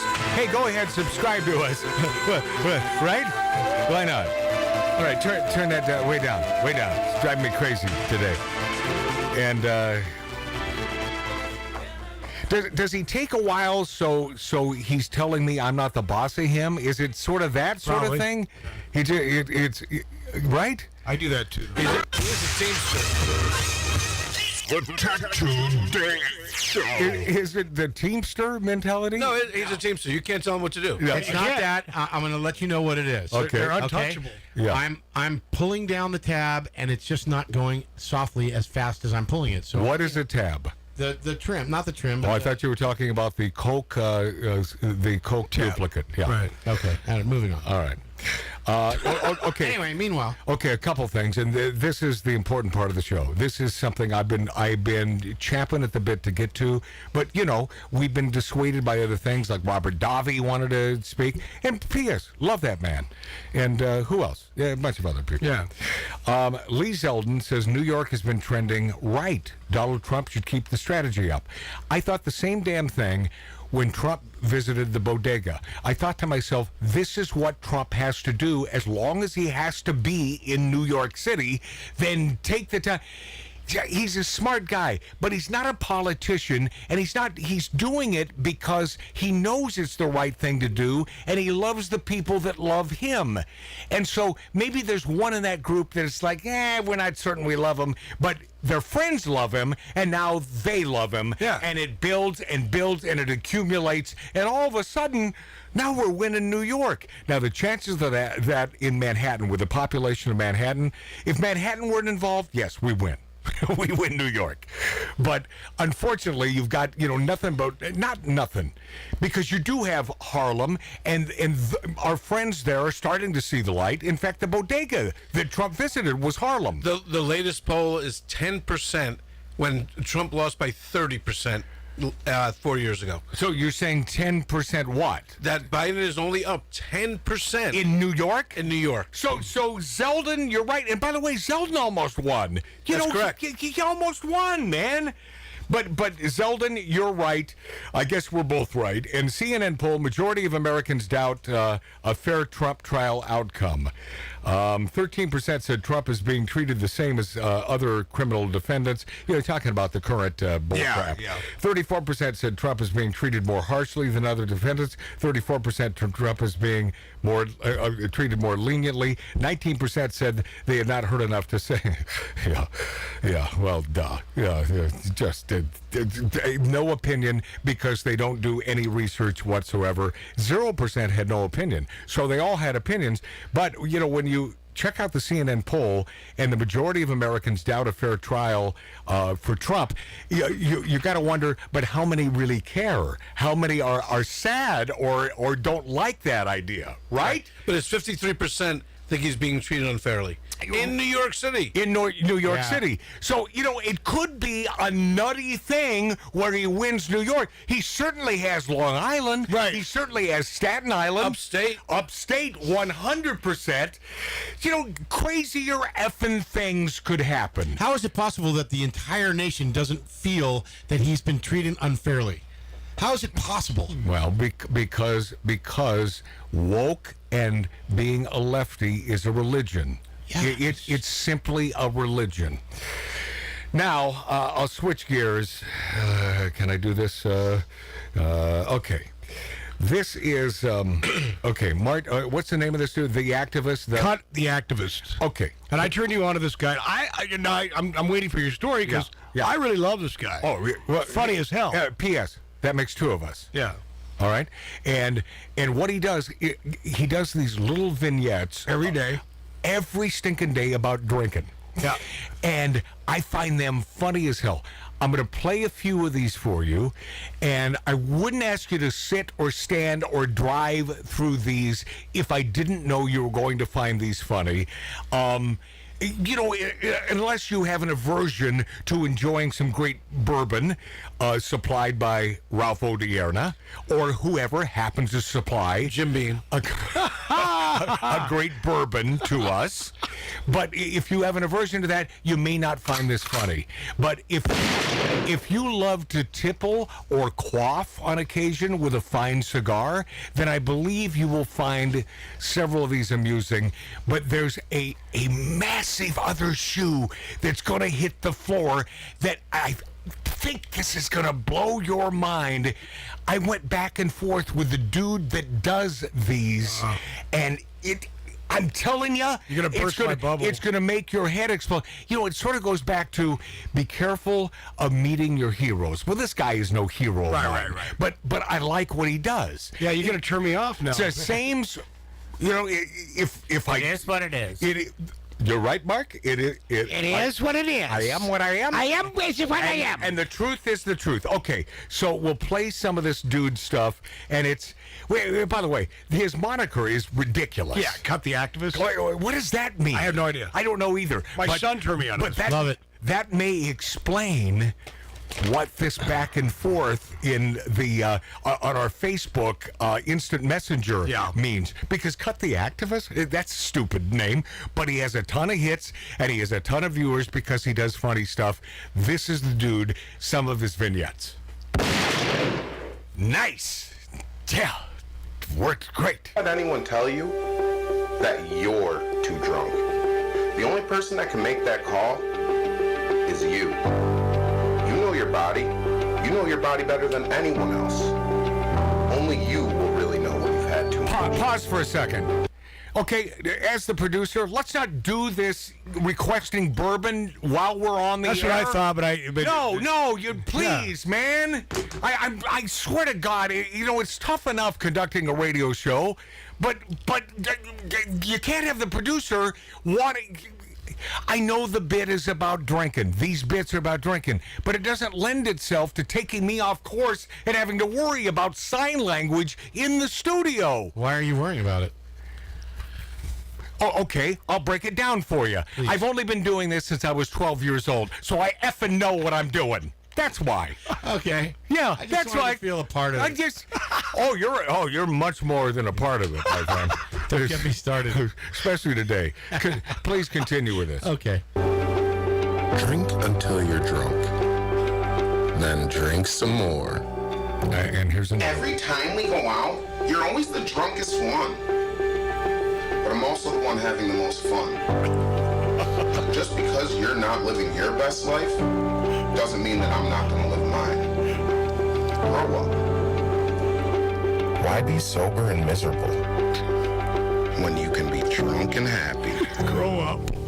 Just because it's your birthday doesn't mean you have to get sloppy drunk. Yeah, it does. That's exactly what it means. In fact, I can't think of a better reason to go out and get sloppy drunk. Sounds like you need to grow up. If blacking out on your birthday is wrong, then I don't want to be right. Every time we go out, you always leave without telling anyone. That's because it was my time to go. And if I went around and said goodbye to every person that I talked to that night, I'd be there for another 30 minutes. Get real. Don't be mad that I left without saying goodbye. Just be happy I was there at all. I can't drink tonight. I'm the designated driver. You can't let the fact that you're driving stop you from getting drunk. No, I'm just kidding. Don't drink and drive. But you can get drunk before the people you're driving. So that way you can't drive anywhere. And if they're sober, then it looks like they're driving. You never have to be the DD if you're always too drunk to drive. Just because you're drinking doesn't mean I have to. Yeah, it does. You're my friend. And that means if I'm getting drunk, then so are you. It's the rules. Because what, are you just going to let me do it alone? Grow up. Grow up. A real friend will never let you drink alone. Just because you're going out doesn't mean you need to pregame first. Yeah, it does. Pre-gaming with friends before going out is fun. And if I show up to the bar with a buzz, I'll spend less money trying to get drunk. Pre-gaming isn't just fun. It's also financially responsible. I can't drink tonight. I'm too tired. I can't drink tonight. I have stuff to do in the morning. Excuses. If you let excuses run your life, then you'll never really live your best life. Cut the activist. The drunk uncle you never knew you needed. one more. I can't get drunk tonight. It's only Wednesday. You're right. It is Wednesday. Wasted Wednesday. And you deserve to have a few drinks. I mean, you made it halfway through the week. Might as well celebrate. You deserve it. Celebrate the small stuff. By getting drunk on a Wednesday. Okay, and then it goes on and on and on. Funny as hell. He has, and I find the guy really funny. Ralph, that was pretty Ralph, good. you get a It's kick out of very that? good. Okay. So I want the guy on the show. I want to talk to the guy because I want to ask him the impetus of this. What the hell? You just one day you videotaped yourself doing this, and then it sort of blew up. So I found him on Facebook, and I sent him a note. And one of the questions there in the the Facebook Instant Messenger was, where are you from? And I thought it's asking me, so I said Los Angeles. The reply was, no, I'm from the East Coast. So now I'm understanding that. Now there are no other prompts. I then, this is Instant Messenger on Facebook to that man you just heard, or maybe it's not his page, or maybe it's some idiot stick a-hole who's running his business, who shouldn't be, but I got a feeling it's him. Dig this. I say, you are one funny mofo. I want you on my radio show. Please Google me, Magic Matt Allen, so he'll know that I'm at least the real deal. And then I said, I'm here in Los Angeles. Here's his reply from Cut the Activist. Sorry, my dude, I'm not doing free promotion at this time. Okay. Ralph, is that a noggin scratch? What is? So I sent him back in quotations, free promotion, ? Not understanding. Right, I didn't understand. Promoting whom? Why? Yeah, you're promoting him. Right, Yes. Tattoo Dave. Okay. He says, yeah, I'm assuming you would want me to promote your radio show on my social media pages. All right. All of a sudden, chip on the shoulder, or share that I'm going on it or something. Right? You following me? That's free promotion for your station. I then sent, absolutely effing not. I simply find your vignettes funny as hell, and I appreciate you. He then sends back, no thanks. I try not to do stuff like that for free, but good luck.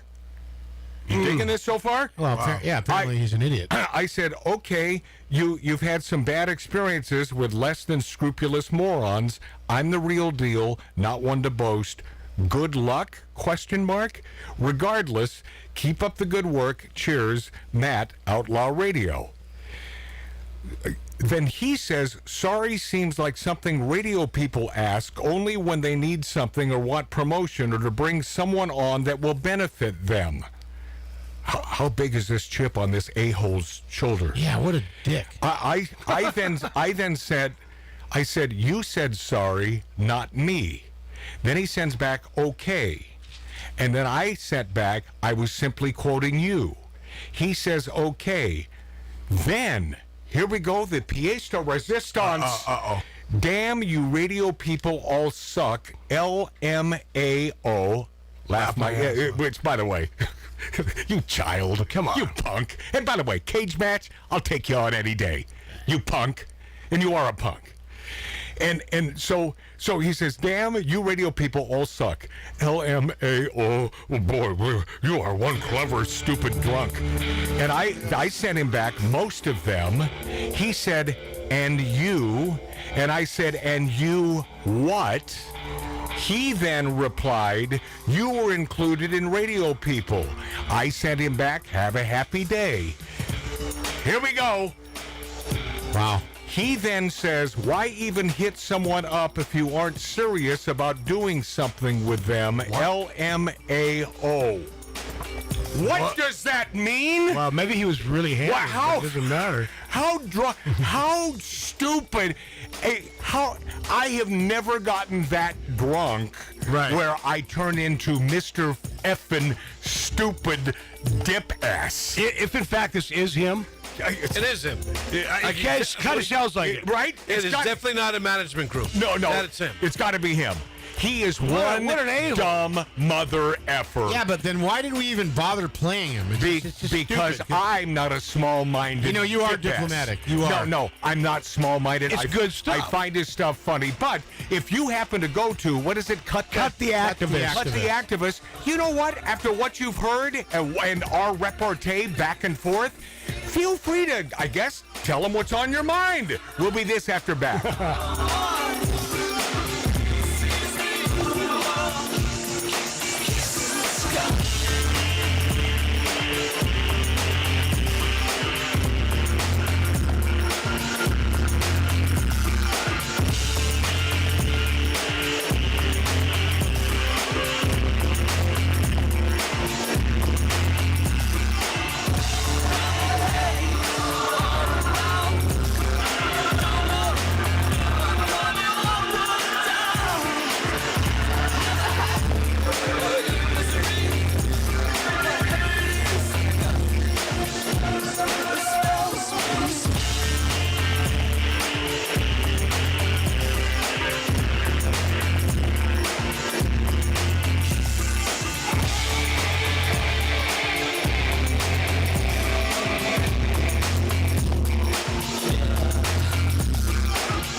Now we return to Outlaw Radio's Demons of Decadence.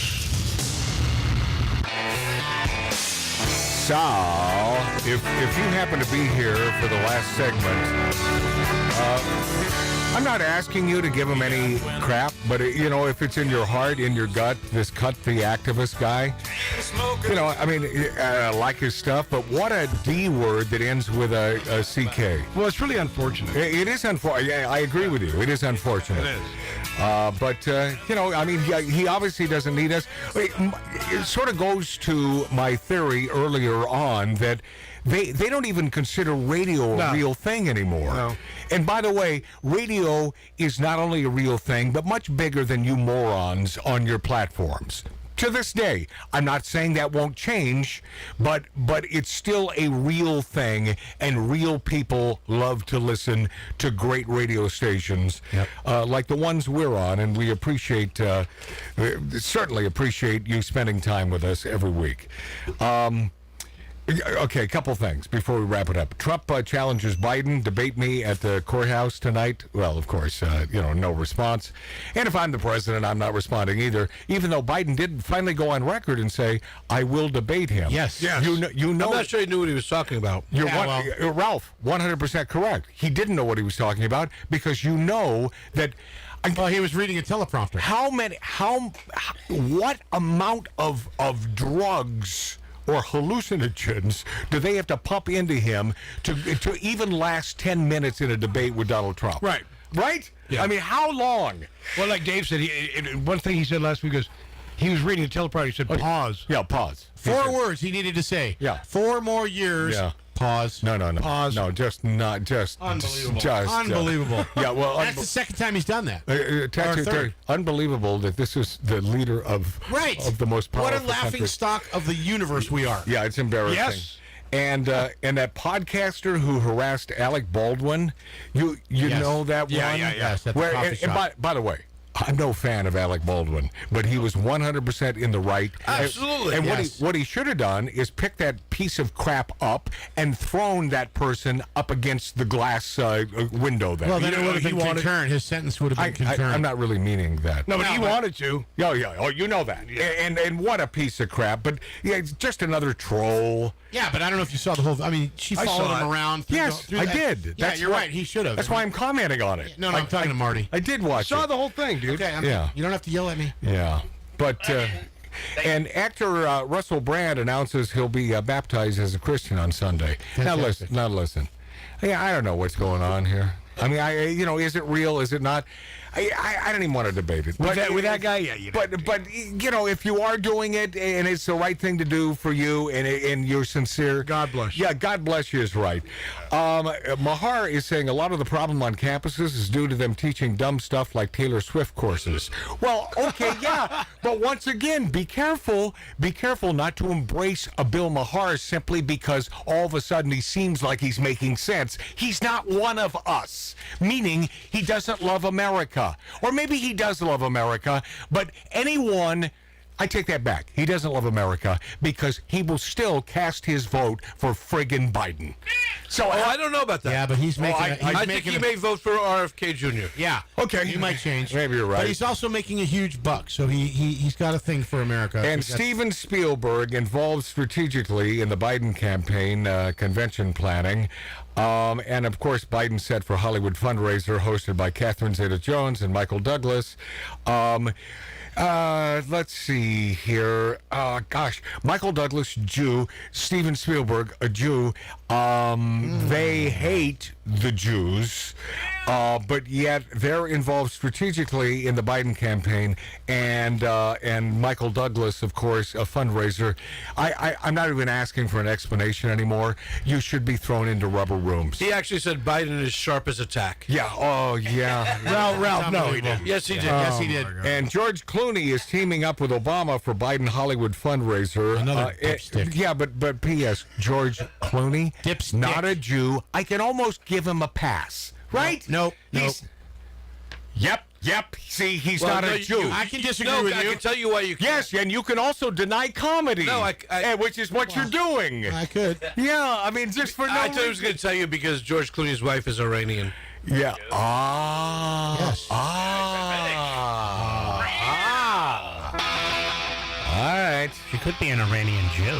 You know, maybe we should have David Zucker on the show next Saturday because the new Naked Gun. You know, they're doing. Oh, yeah, I heard about that. they're doing the remake, but David Zucker is excluded from the remake. Oh, no. Talk to Cato.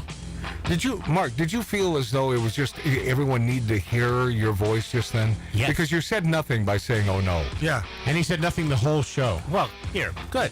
Yeah, but he got a good sleep in. Yes. Yeah, the Naked Gun. By the way, there's some funny stuff in those things. I wonder if his brother Is OJ in it? But maybe.